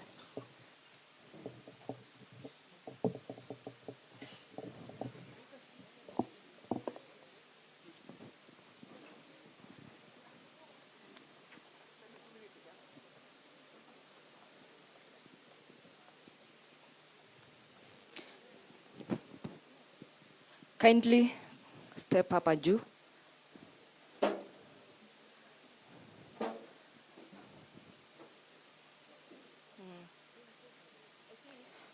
Yeah. All right. I'll say their names here. This is all right. Thank you. You can say your name. Okay. Good afternoon, everyone. Good afternoon, everyone. Susan Boro from Thika.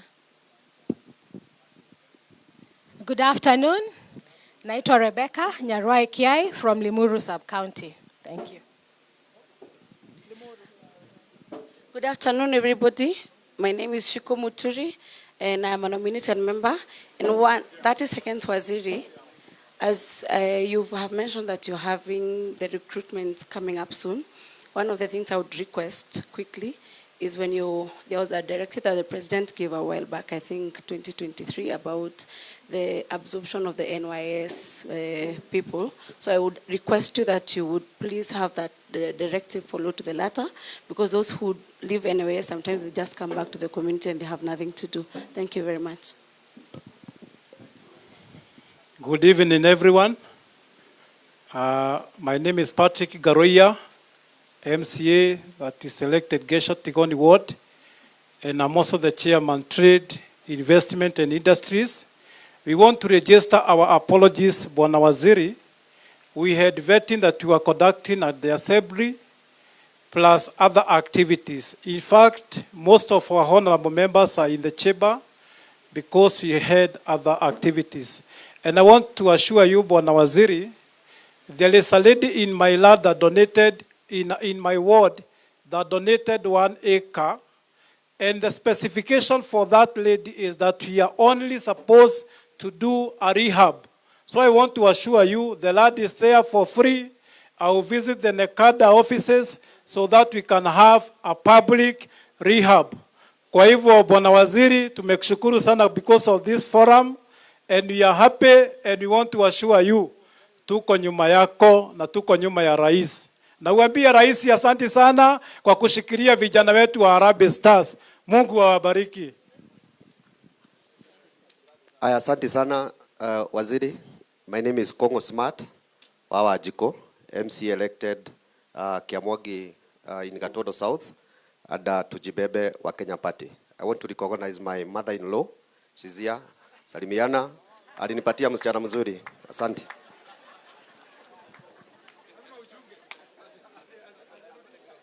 Good evening, everyone. My name is Zipporah Ndua, nominated MCA Githunguri. Good evening.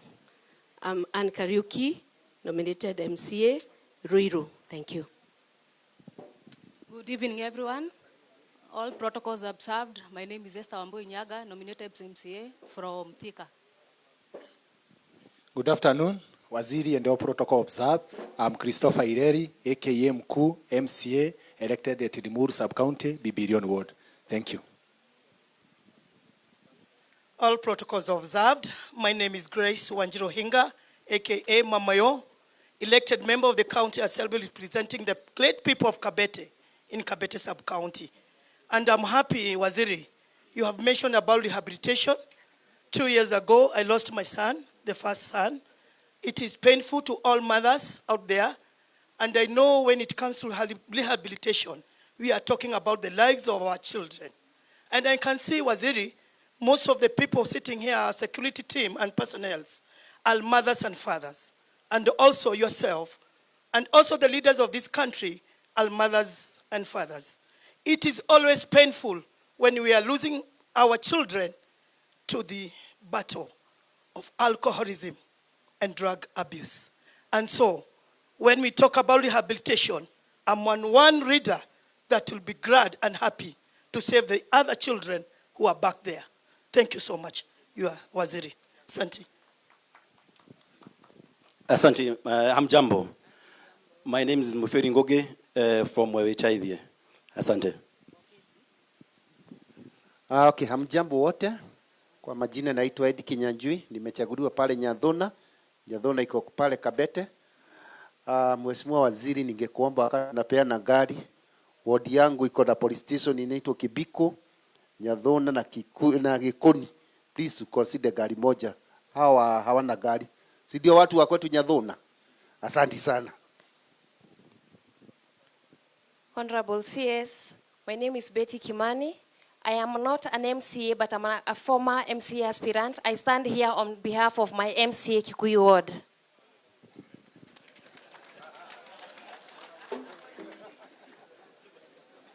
Honorable CS, thank you for visiting Kiambu. My name is Pacifica Lucy Ongecha, nominated MCA in the County Assembly of Kiambu, and I'm a gender-based violence responder. So I was very glad when you mentioned about gender-based violence response, and we collaborate with CSOs that are responding to gender-based violence. And it's important to mention here that you need to collaborate also with the gender ministry, because these police officers, most of the time when they rescue, people go and report in the police stations that they have been beaten up, and women are there with children. They don't have places, safe houses where they can place these women and their children. So they have to collaborate with CSOs to have places where they can place these children. So we need safe houses in our country where we can place victims of gender-based violence. And we need continued collaboration with CSOs. Not all CSOs fight. There are CSOs that we can collaborate with and work towards empowering our people on gender-based violence issues. So let us collaborate together and ensure that we are fighting the menace of gender-based violence in our country. Thank you. Praise God. Nisalimieni kwa hewa. All the clergies, the CS, the DIGs, my friends, all protocols observed. Emily Warotera is my name. CS, I'm a pioneer in Kiambu County Government. And I'm glad to be here. So we are the ones who started the Bunge. 3 things I'll say, because I don't know whether I'll have a chance. 1, legacy. This is a legacy for you to do this Jukwaa la Usalama. So congratulations. Secondly, security starts with me, not with the officers here. Inaanza na mimi, ndio inaenda kwa chief, ndio inaenda kwa OCS na OCPD na wale wengine. So the question I want to ask us, is your neighbor secure with you before we involve the police and anybody else? That's the first question we need to ask. Kama siwezi eka simu yangu kando na niwe safe, lazima ibiwe nikimbie kwa polisi. Let security start with us. That thing, Bwana CS, You've talked about community policing very much. Kindly emphasize on it. Community policing is something that we have to work together. And that way, we will have, I'll give an example as much as Naguzwa. Naguzwa nikiambiwa kitu. Kuna kanisa imeanza Thika police station. A church, where mtu akishikwa, kabla wajue vile watafanya, wanakimbia kwa police station, kwa kanisa ndani, wanaomba. I donated some bread and milk for the church, so that on Sunday, members of public wanakuja na watoto wao. So that is something we need to sit and discuss more. Community policing is the thing. Thank you very much and God bless us all.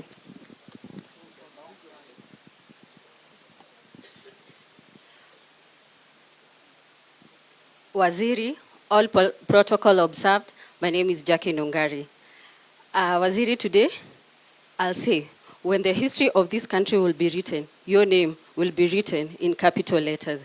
Today, we see the big fishes on TV, but today we can say our people have seen them live. Secondly, you've also proved that a politician can do work better than a technocrat. You've really shown that even us politicians can really work. I say, asante sana. In our native, we say, gayakora dime mono, and you keep coming. Asante sana, asante. Oh, limesimama mara mbili, elected. So, ingine nikasimama, sikupanga vile waziri anasemanga, but ingine niko. Asanteni. Waziri wetu na wakuu wote wa usalama, kwa majina naitwa Joakim Njama, mimi ni MCA wa kutoka huko upande ya Ukambani, ward inaitwa Goliba, huko Thika East, huko ndiko nimetoka, na tumefurahia sana juu ya hii mkutano ya leo. Na sisi Wakikuyu tunasema muumina ajiroya gamara. Sasa mimi si maneno mingi nitaongea, acheni nifikishe hapo. Asante sana. Yes, Waziri, all protocols observed. I'm Hezron Ngachui, MCA wa hapa Riabai, hapa Kirigiti. Thank you so much, Waziri. Leo umeshinda Kiambu. Karibu sana hapa. What I would request, because now you're here, we have good officers here within Kiambu. Our only problem ni police vehicles. We don't have police vehicles kwa sababu stations nyingi hakuna magari. So wakati tunataka kuhudumia wananchi hatuwezi kwa sababu hatuna mobility. Otherwise, God bless you. Asanteni sana. Thank you so much, my colleagues. Bona CS, my name is Honorable Ruth Waithera. I am elected in Githega Ward in Githunguri Sub-County, and my OCS is here, a very nice woman who came to our ward when we didn't have even signage for a police station. Akatoa pesa yake kwa mfuko, akaweka signage. And more to that, pia akatoka hapo, akanunua mpaka furniture na pesa yake. Sometimes we don't appreciate these people and they do a good job. Hata niliona chief wangu na chief Waroi, very good people, like Chief Waroi from Githunguri has been doing a certain sort of a course where he trains people through the churches, then they graduate, wale wanakunywa pombe sana. So we appreciate all these people. Where is my OCS, Jane? Don't know where she is. Oh, she's there. She's done quite a lot. So, Bwana CS, there are few challenges that we've listened to the members here, and one is the lighting across the stations. I'm sure, like where I come from in Githega Ward, police stations zangu zote hakuna ile haina mataa. So we will work with our people and our OCSs to make sure kwenye hakuna stima, we work with the governor to make sure we are doing a very nice program ya solar street lighting. We make sure all our police stations are lighted up. There is also the issue of the road network across the places. Mara mingi our officers wanashindwa kuingia uko ndani kwa sababu ya barabara, si ndio? Kwa hivyo yote ongea na our deputy governor is here, atafikishia our governor ndio tuweze kusaidiana.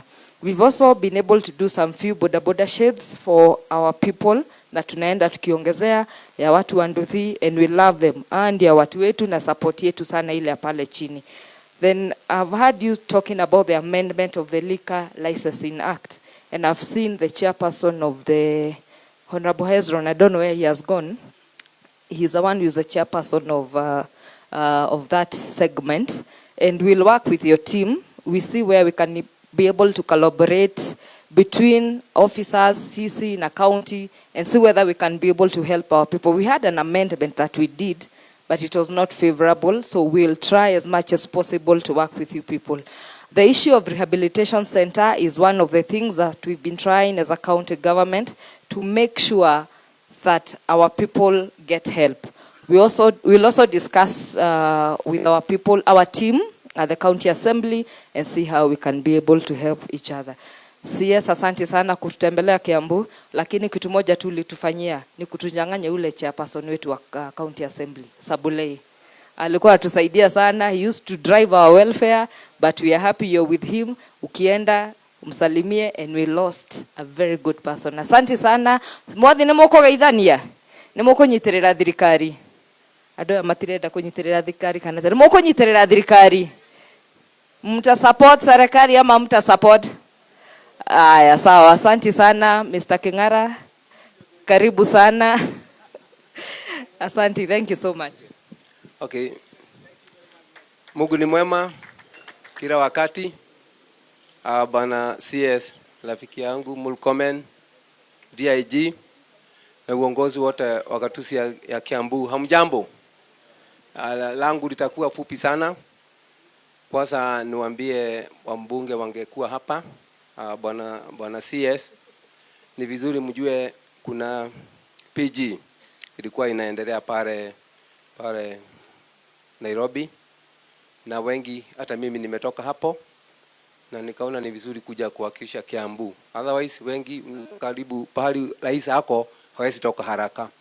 Ndio mimi nikaona nitoke. Na sababu moja imefanya nikuje, Bwana CS, I don't know whether you are aware that Ruiru is the most populous. Na ndio ukiangalia watu wale wengi wamesimama hapa walikuwa nasema nimetoka Ruiru. Hata mimi Simon Kingara nimetoka Ruiru. Na changamoto ya usalama inakuwa pahali kuna watu wengi. Na nichukue fursa hii Bwana CS kuwashukuru viongozi wote wako hapa wanachunga usalama katika Kenya yetu, hasa gatuzi la Kiambu. Na lile jambo sugu sana, kama vile watu wengi wamesema, tafadhali na utulifu Nairobi, kwa sababu sisi ndio tunashikana na Nairobi. Tafuta magari ya Kiambu. Na niseme hivi, ndio unijibu saa hii. Sisi watu wazuri, watu wa Githurai, tulipatiana gari yetu last year, ikasaidia Kasarani, ikachomwa na tukapoteza watu, na mtatuishia gari yetu. Si wangerudisha. Tulikuwa watulifu, tukapeana, ikaenda ikachomwa, tumelia. Sasa janga likitokea lingine tutarudisha mkono kweli? Tafadhali hata kama hufanyi kitu ingine, rudishia Githurai police station gari yao, na hiyo ni 100% CDF built. Please, even if you are not to do any other anything around there. Ingine CDF, kwa sababu ni vizuri kutaja, na wakati waziri ulikuwa pale bugeni ulitaja mambo ya CDF. Kuna watu wanataka kumaliza CDF, na hata leo nimesikia hayo maneno. Lakini ikiisha, yule mtu ataadhirika pakubwa ni CS security. Githurai police station 100% CDF. Gatongora police station 100% CDF. Muhoko police station, not police post, police station with cells 100% CDF. 3 post CDF. Saa hii kama nimesimama hapa, as much you are straining on budget, Mwalimu farm pahali ng'ombe zinambuzi kwa zinaibiwa na ukachukua changamoto ya kuzuia, we are constructing a police post with CDF with lines for the police officers. Saa hii kienda. That notwithstanding, the CDF have done last year 128 classes in Ruiru. It's good for that to go on record. Kwa hivyo mimi niseme kazi hata kama mimi ni mwanasiasa, kazi ni yetu wote. Ni vile tu sina uniform, lakini kazi tufanye wote. Kuna mengine yametajwa kuhusu vijana wetu. Na mimi hata nitasema vile ule kijana amesema hapa. Hakuna mtoto alijizaa. Na mimi tangu nichaguliwe nimeshuhudia tu ya last time ndio kumekuwa na maandamano na uharibifu Ruru. Wakati mwingine mimi sijaona hiyo. Tumefika muhula mwingine wa uharibifu. Lakini watoto ni wale sisi tunazaa. Tujiuliza hata mimi Simon, asubuhi mtoto akitoka ameenda wapi? Ako na nani? Ndio tuweze kusaidiana na walinda usalama wale tuko nao. Kwa hivyo mimi nimekuja hapa kwa sababu hili kongamano ni la maana sana katika gatuzi la Kiambu, na uzidi kuja na kutusikiza. Zile administration blocks zimesemekana zikatakatwe, ukasema hakuna budget. Kuna zingine bado ziko gazetted. Kama hii ni ya Kiambu na amepatia na apology yake. Hizi zimekuwa gazetted. Si wapatie waendelee ndio usalama inoge. Na ukienda kwa meza yako utakuta za Ruiru. We are almost 1 million people. Na wafanyikazi hakuna, hawataweza, lazima uwasaidie. Mimi sisemi mengi, nimuite Mheshimiwa Karongo Dhangwa na vile vile kuja aendelee.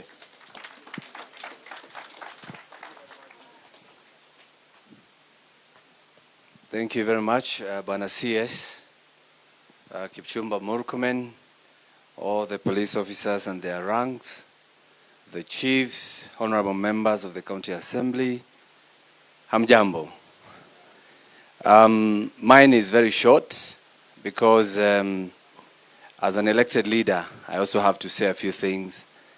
And I would want to welcome you, Mheshimiwa Kipchumba Murkomen, to Kiambu, because I remember very well, ulinisaidia sana wakati wa campaign. Na hata TV, siku anatoka kwa TV ukiwa senator, because I wanted to learn the way you are fighting for your people. Sasa najua niliingia na nafanya vizuri hata labda zaidi sasa. So my work is to fight for our people, and what we do is not politics, it's just to echo and enhance what our people are saying. Today, even if I came late, you have summarized very well from what was requested here. And I believe it's my work and the work of the honorable members to now pursue you and follow you to make sure that those deadlines that you have given, umetimiza. Kuna September, kuna October, na kuna November. So that is the work. So that if you need resources, because they need resources, the resources are budgeted by the National Assembly, not by the Senate. It is the National Assembly, the members of Parliament. So I believe from what you are getting from this kongamano, it will enhance you when it comes to proposing the budget votes. And I know, because I don't like to be like the politicians who take advantage of an event to be seen they are fighting for the people, mine is to say that I already started. And on 9th of May 2024, your predecessor, Kithure Kindiki, was at the Senate. And I told him the police in Kiambu County are complaining, are crying because of mobility. Out of 15 police divisions, only 5 they don't have police vehicles. That is, you have been told Githurai, there's Ndeia, there's Githunguri, there is Ruiru, and there is another one I'm forgetting. And he said, we will do it. So that is 1 year since we discussed that. So I believe, because out of the 59 police stations in Kiambu County, 35 do not have vehicles. Kiambu, the main one here, they share their car with Kiamombi, I don't know where and everywhere. And we know all these statistics. And it is our work to follow up, to make sure that it is done. So because we have been sitting here the whole time, we have to make sure that it is done. We don't want to come back again here to scare two chief, bado anasema hana nduthi. You know, we have to make sure that now we finish that through budgeting. And we will support wherever we are. And I would also want to ask even the members of parliament, because they are the one with CDF. And by the way, as a senator, I am supporting CDF. Because you know, at the Senate, sometimes they are not supporting CDF. But I support CDF because it was the first devolution. And if we kill CDF, you can imagine when we have a bad government that say it won't send resources to you because your MP is not singing the tune. Wacha pesa ikuje tutashughulikia baadaye. So that is the reason why I'm supporting CDF. And that's why I'm asking them when they come for this empowerment, beba nduthi tano ya machief. Unaachia manduthi hapo, tano ya machief, tutakuwa tukisolve as we go on. As I conclude, the issue in Kiambu, as you have been told, is insecurity and drugs and mobility. Mheshimiwa, hawa watu ni wazuri sana hawa. Hawa wanataka tu facilitation kidogo, nduthi here, gari pale, stipend ikapatikana pale. Hata hutashinda ukiwaambia wasiseme one time. Hapana, watakuwa tu wanakusherehekea when you come, when those things are happening. You know, because if it works, it works. If it doesn't work, they have to say, it doesn't work. So for me, I ask for only two things.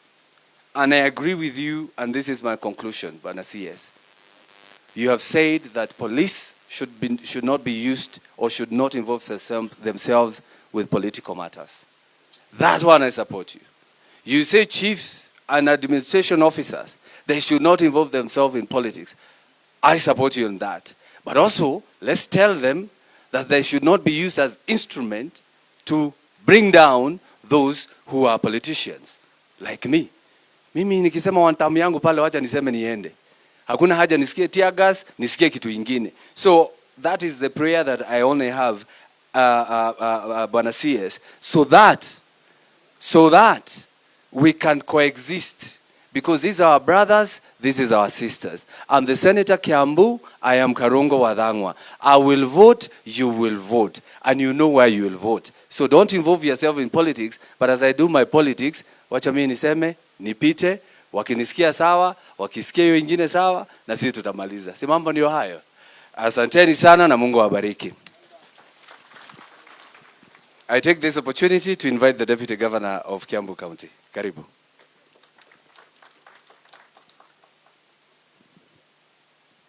Asante mgeni wetu wa heshima, Mheshimiwa CS Kipchumba Murkomen, and all protocols observed. Hamjambo. Hamjambo tena. Ningetaka kuchukua nafasi hii to welcome you, Bwana CS, to Kiambu County. And I also apologize that I came after you this morning. The reason being that we were expecting you to visit us or to pay a courtesy call in our office, but I think time was not on your side. You are welcome any other time. Most of the officers today, I noted that they were talking about welfare issues, yeah? But I want to say that it was okay to talk about welfare issues because Bwana CS, according to the Maslow's hierarchy of needs, physiological needs or welfare issues are the most basic. And there is no way you can go to the next level if you have not achieved the basic. So thank you because you have committed yourself to solve most of the welfare issues so that next time when you come, we are now going to tackle security issues, which comes next in the hierarchy. I'd like to say that I've taken note of issues raised that touch on functions that are for the county. I heard about the liquor licensing, boreholes, emergency ambulance services, rehab center, etc., etc. And I want to commit myself and say that indeed I'm going to make sure that all these issues get to the governor's desk, and I hope they will be solved. Sasa nilikuwa nimetayarisha mambo mawili matatu ya kusema katika mkutano huu, na ningetaka kuomba Bwana CS unipatie tu dakika mbili niyapitie haraka nitasoma tu. So leo tumekusanyika hapa Kiambu ili tuzungumzie jambo muhimu linalogusa moyo wa taifa letu. Usalama na amani nchini Kenya. Sote tunajua kuwa vitisho vikubwa tunavyokabiliana navyo si kutoka nje, bali ni vya ndani. Mivutano ya kisiasa na hasira kwa wananchi, tusipozitafutia suluhisho mapema, zitaweza kusababisha migongano ya kisiasa na hata uasi. Ni kweli kuwa hasira na stress kwa wananchi wetu zinatokana na hali ngumu ya kiuchumi, umaskini na ukosefu wa ajira kwa vijana. Tukiachilia hali hii iendelee, inaweza kuwa hatari. Ndio maana kama viongozi ni lazima tutafute namna ya kuwapa watu wetu matumaini na nafasi ya kujitegemea kimaisha. Serikali inapaswa kuzingatia uwezeshaji wa kiuchumi kwa vijana na uundaji wa ajira endelevu. Vijana wetu wasiachwe bila shughuli. Tuwape kazi na fursa. Tusaidie ujuzi wa kibiashara, mafunzo ya skills mbalimbali na upatikanaji wa mikopo nafuu. Shuleni tuwafunze elimu ya amani na critical thinking ili vijana wetu wawe na hekima ya kutatua changamoto za kimaisha. Ni lazima tuwatie moyo kuwa sehemu ya suluhisho, sio sehemu ya matatizo. Mivutano inayotokea serikalini pia inaweza kumalizwa iwapo tutazingatia kanuni za katiba yetu. Tuwe na usawa, tukigawa rasilimali kwa haki ili kila eneo lisione kama limesahaulika.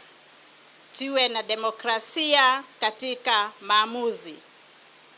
Tupambane na ufisadi na matumizi baya ya rasilimali ya umma, na tuongoze kwa uwajibikaji na uwazi. Zaidi ya yote, Kenya inahitaji viongozi wenye uzalendo.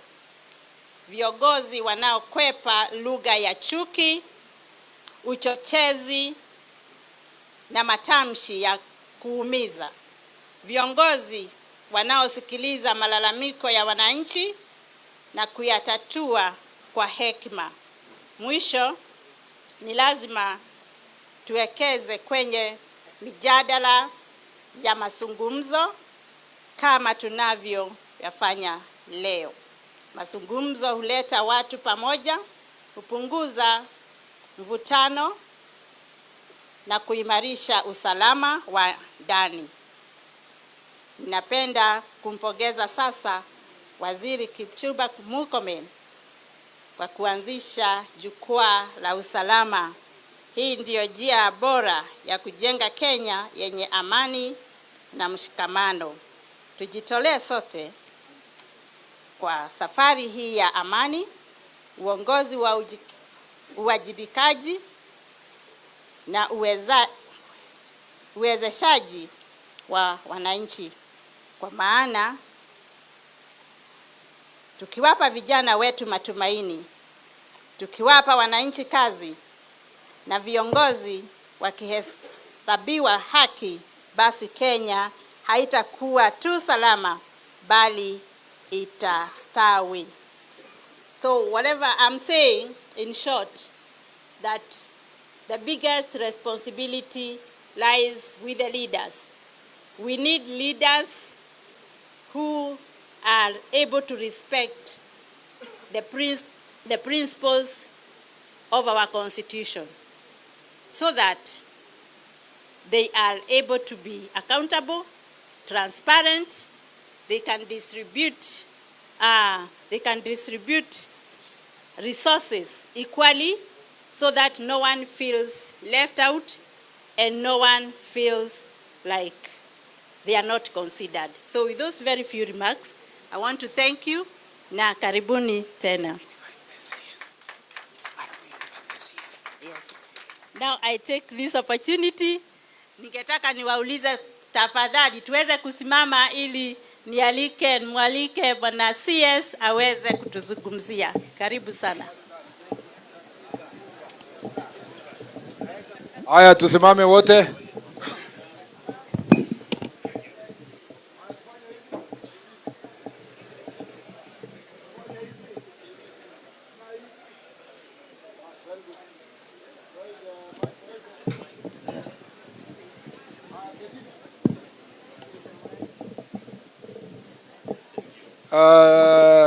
Haya, tupigie hao makofi.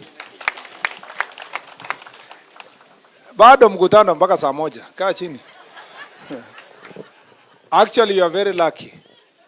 This is the earliest jukwaa la usalama kuisha kwa Kenya mzima. Yeah, this is the earliest. The latest was Turkana 7:30 na tulianza 9. Na Nakuru was 7:15. Kajiado was 7. And Nawapi?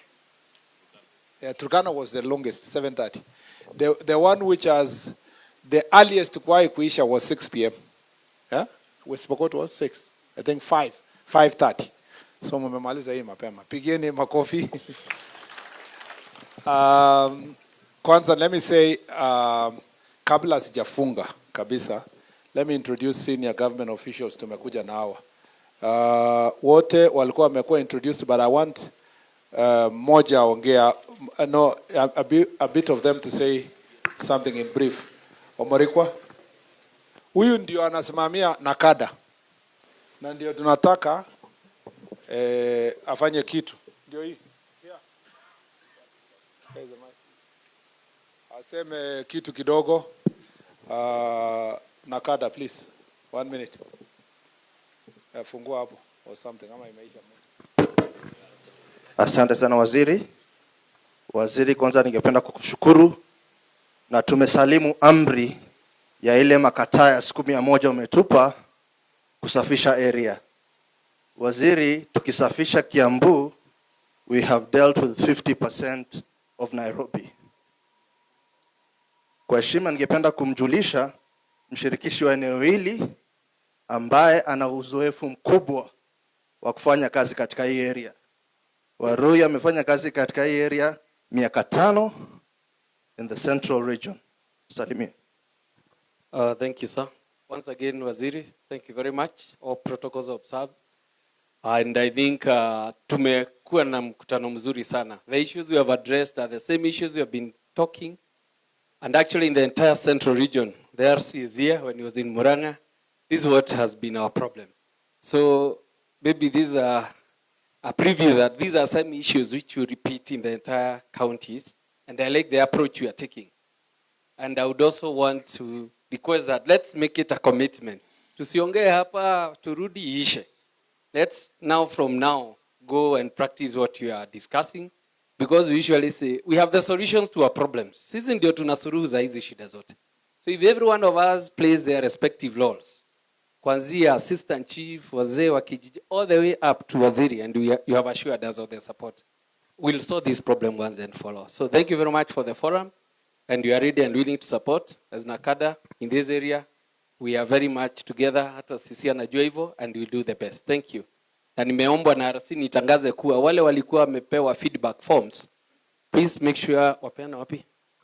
Kwa secretariat ama kwa registration list, usiondoke nayo. Thank you very much. Thank you very much. Leo ndo siku ya kwanza, bado siku 99. Waziri, tuko kazini. Asante. Pigia hawa makofi. Na hakuna, let me tell you, hakuna mtu atapika simu. Akikupigia simu mwambia ongea na Murkomen. Regional Commissioner nani? Hakuna. Even if you are elected by who? Bora tu unatengeneza pombe haramu, we are on you 100%. Kesi tutafanyia huko mbele. Yeah, thank you very much. Nataka in 100 days ni Kiambu ikuwe safi, lakini the daily work ni OCS na chief. Haya, tuko hapa na commissioner wa prisons, Mr. Patrick Arandu. Salimia watu 1 minute, commissioner. hata wasikie sauti yako. Unajua tukishika hawa unatusaidia sana kurekebisha hawa huku. Thank you, sir. Our CS service commanders, Deputy Governor, honorable members of parliament present, my fellow colleagues, good afternoon, good evening. Waziri, thank you so much for this opportunity. My name is Patrick Arandu, the Commissioner General of Prisons. The issues which have been raised, particularly touching on my docket, I've heard and will be able to do the necessary. During our budget processes, we'll be able to take into consideration the issues that arise from Kiambu County. Waziri, within this county, we have Kiambu prisons, we have Ruiru, and we have Thika. And the Prison Staff Training College is here within this county, and the commandant is here. This is the commandant, Angus Masoro. In addition to that, Waziri, maybe just to mention it, is that we're in the tail end of the criminal justice system. And all those with deviant and criminal tendencies end up in the prisons. However, we do take the responsibility of not only containing, but rehabilitating those who have been put in our custody. I want to implore upon the society that those who are discharged back to the society, those who are integrated back to the society, accept them because they are part and parcel of the society so that they may not reoffend and come back to the prisons. Thank you, Waziri. Asante. Pigia makofi. You know, I was telling Commissioner General, yeye anang'ang'ana kudecongest prison. Sisi tunang'ang'ana kuhakikisha wakae kidogo zaidi huko. So I'm just saying, wenye tuko nje huku tunataka waingie ndani. Wenye wako ndani wanataka kuja nje. So it's a balancing act, especially when we are saying decongesting prisons program. Aya, now ningependa kuwajulisheni Deputy Inspector General of Police wetu Mheshimiwa Gilbert Masengeli wa APS.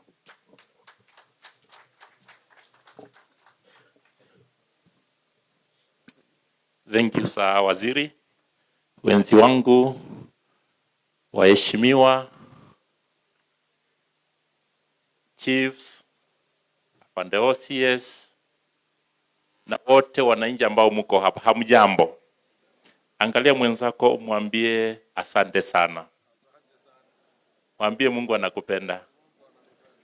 Mwambie wewe ni mtu muhimu sana kwa hii serikali ya Kenya. You are a very important person because you are the government at the grassroots. And don't wait for another wazee kukuja. Hakuna wazee wengine watakuwa ati wanakuwa zaidi ya nyinyi, hakuna. It's you. You've got a privilege to know. You have a duty to act. Tunaongea. Sir, I want to assure you, ile yote wameongea hapa tumeyasikia na tutafanya. But tukumbushane kwamba your direction that you've taken is better than the speed that you will take. But you've given us 100 days. We'll make sure within that 100 days the result are seen. One of the chiefs says, absence of evidence is not evidence of the absence. That is very true, Bwana Chief. And to us, ourselves, is that we should do as the chief has said, because we normally wear some other lenses when we go to the brewers, to the illegal brews, and ensure that we see where it is not. And not finding that brew guy or the criminal does not mean that he does not exist. He exists. Am I communicating? Jambo lingine ni tuongeleshane kwamba president alisema pale nyuma, the president for the universities, kwamba ni mzuri tukuwe na jukwaa la hao. Waziri amesema tutakuwa nayo, and they matter a lot because ours is just to pass on legacy to the champions of tomorrow, and really you are the champions of tomorrow. As you had said, you work hard, siku moja utajipata kama waziri. That is very good of you, but drug and substance abuse is real, and I'll ask ourselves to keep off it because we will spare nobody as it has been advised. For the politicians, do not politicize security. Community policing, it involves all of us. It is you and me to ensure that community policing is done. But also remember, with community policing is a matter of trust and a mistrust. So trust is earned. You cultivate it, you'll earn it. Si wakuletee ripoti kwamba huyu jamaa anakuanga mkora usiku. Alafu before huyu mkora mwenye ameambiwa anarudi kwako anakuambia wewe ndio unasema mimi ni mkora. Hapana, you have to know how to keep the operation security. Si ndio? Trust is earned. For the youths, you are the champions of tomorrow. We want to ensure that we pass on legacy to you guys. But also remember, kuna chief moja alisema ati watoto wanapotea. Watoto wetu wametushinda, wanalewa. The Bible is very clear in Hosea 4:6. My people are perishing because of lack of knowledge. Unaona mtu anakimbia mbio hapa mbio ati anasikia ama anakufa njaa vile chief moja alisema. But huyo akona mkate mkononi. Huyo atakuwa anakufa njaa kwa kukimbia ama kwa kuchakua. He will be dying of hunger because of the choice. Akona mkate mkononi na anasema anakufa njaa. What am I saying? You have all the apparatus to make you work. First, stop your mambo ya illicit proof because it starts with you and me to ensure that it's done. For the president ya university, nowadays, police officers are our brothers, they are our friends, they are our colleagues, they are our relatives. Si kama miaka ile ya kitambo unaona mtu anakimbia unamuuliza unakimbia nini polisi. Pia nakujoin mnaenda mbio kwa sababu ya police brutality. Iliisha. Thank you, sir. Pigeni makofi DIG Masengeli. And finally, let me invite DIG KPS Bwana Eliud Lagat. Karibu. Waziri wetu wa usalama, Mheshimiwa Kipchumba Murkomen, Your Excellency the Deputy Governor, leaders, present, colleagues, good afternoon. Mungu ni mwema na kila wakati. We've been seated here the whole day listening to you and listening to wananchi by extension.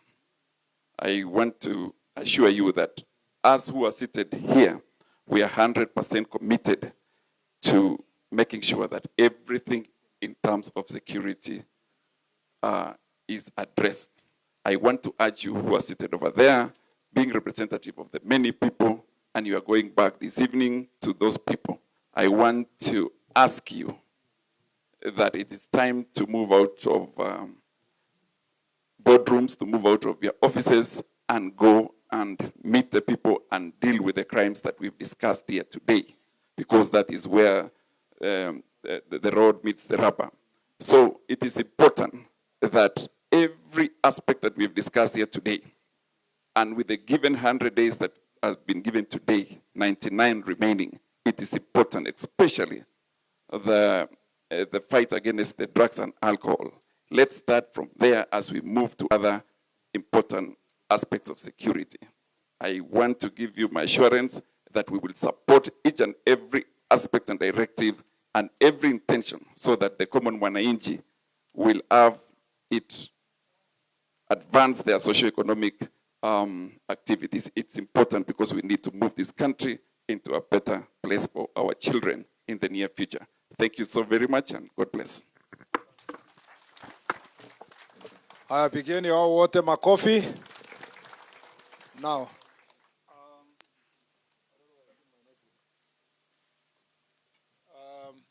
first of all, let me say that let me thank the leaders. Thank you, DG.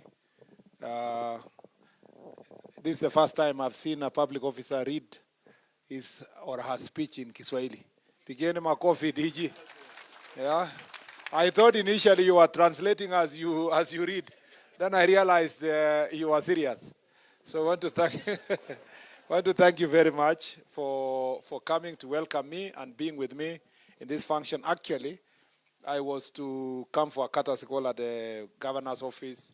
Unfortunately, we were also supposed to be at the airport to see off His Excellency, which we were supposed to see after this. But you see, you have pushed the time too far. So it's because of that pressure that I requested that we stand over. But next time I come for work here, I will pass by the office of the governor so that we can discuss these issues. But you've had the issue of alcohol licensing, and I want you to really, really take it seriously, and appreciate the governor, the county government for your support in today's meeting. Thank you very much. I want to thank the MCS. Thank you, Ruth, for taking charge, and for all of them for making the comments they made. Let's work together as partners, particularly using county legislation to protect our people, making sure that there is a robust legal framework where it can facilitate intergovernmental relations, national and county government. We find nobody's fighting the legal alcohol. What we are dealing with is the illegal one, you know.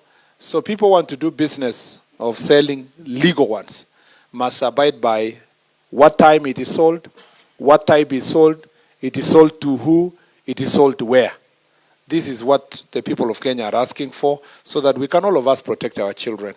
We recently passed a policy to deal with that issue. So I want to thank you, county assembly members, and going forward, I look forward to even more greater engagement. Some of the issues you raised about recruitment and taking care of those who went to NYS, it is true. We will give greater priority to those also who went to NYS, including, actually, NYS is also itself is a recruitment center for getting some officers. Community policing, I just want to insist that community policing is not a police thing. It is driven by the society. Like one of the MCS spoke, I forgot her name, she said the question of security starts with me. Sorry, remind me your name. Emily, yeah. It starts with us. It is the consciousness of us in the community accepting that security is a collective responsibility. Law enforcement may be by different people, but keeping our environment secure is by no. And there is the person who made the most eloquent statement on community policing was President Uhuru Kenyatta. I was there myself. After the many cases of, cases of terrorism. It happened because that time terror was all over, because people were not asking themselves, nani huyu anaishi kwa hii nyumba is related to nani? And that's how it started way before community policing, but revitalization of community policing was in the first term of Jubilee administration because of the concern that many characters were living around us.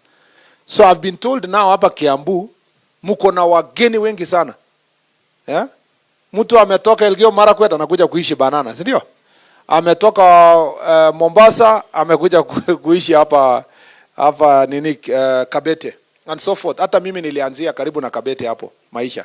So wakati town inakuwa ngumu, Kiambu ndio inasaidia, na watu watakuwa wanasonga kwa hii dual carriage, watu wataanza kuishi kwa lari wakikuja town.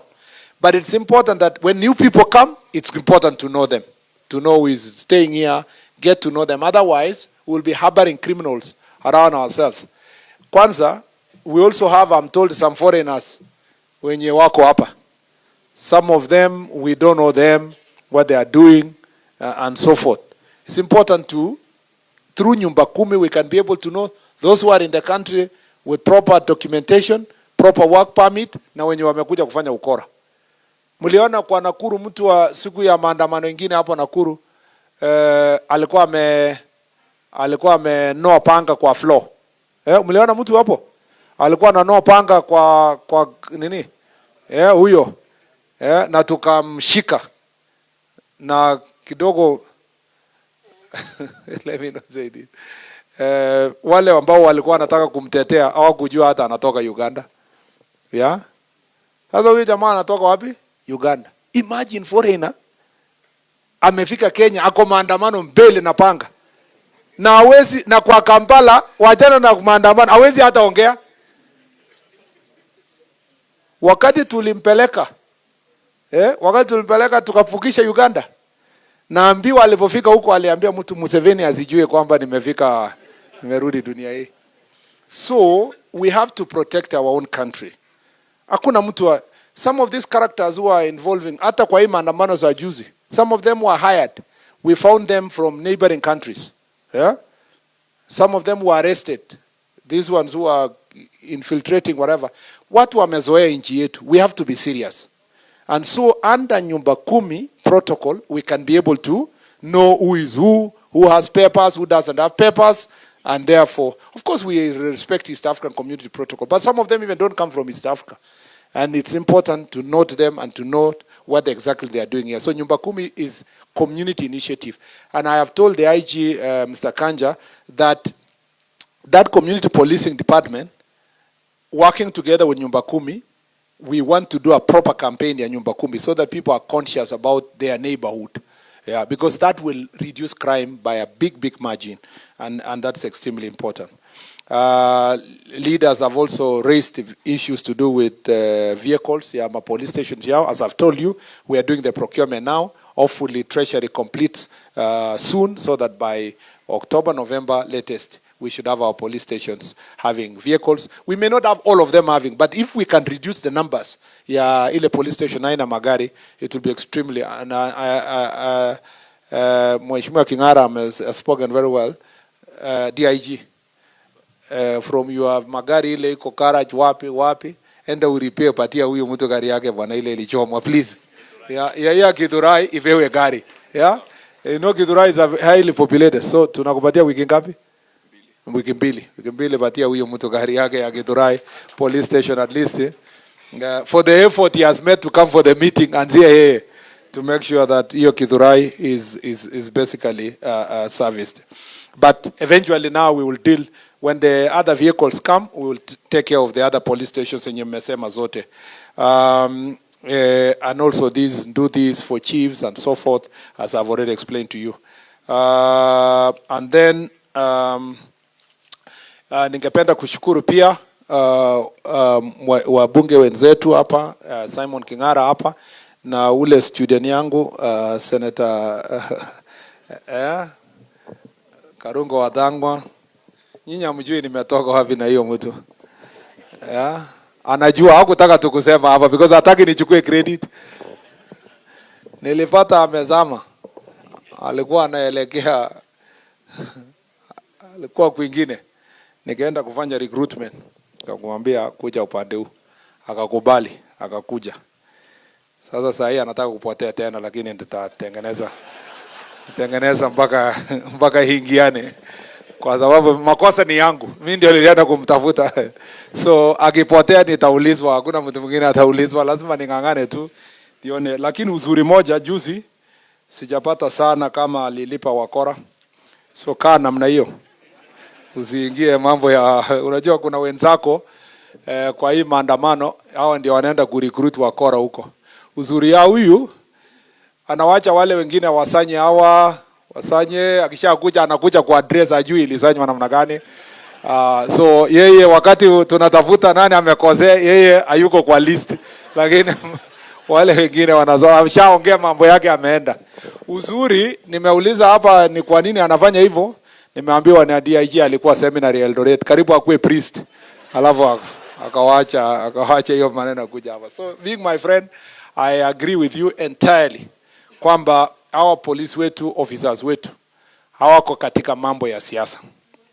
Na hawezi tumikia siasa ya mrengo huu ama mrengo ule mwingine. Kama mtu wako hapana, police officers, chiefs wanajua hawako kwa siasa. Yao wana support serikali. Government policy, government programs, wana ensure that there is enforcement of law and order. Na wataarrest mtu without fear or favor. We'll make sure that every person mwenye anafanya makosa haijalishi yako mrengo huu ama ule mwingine.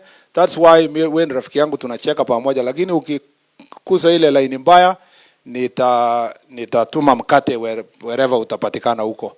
Lakini ukienda line mzuri, me I don't care if you say 1 or 2 or 3. Unajua sasa wewe ukisema one term, watu wa Kiambu wanaweza assume ni wewe kwa sababu uko first term. Sasa wanasema basi huyu ashakubali mambo ya one term, tutafute mwingine ya another term. So hiyo mimi sina haja na hiyo. Mimi haja yangu ni kuchunga nyinyi wananchi. Si namna hiyo? Ni lazima tuchunge wananchi wetu, tusonge mbele pamoja. And that's why hao wanaweza sema what they want to say, but not a police officer, not a chief, not an ACC. We are all serving the government of the day. And it's our duty to make sure that we push these programs isonge mbele, ndio nchi yetu iweze kasonga mbele. Otherwise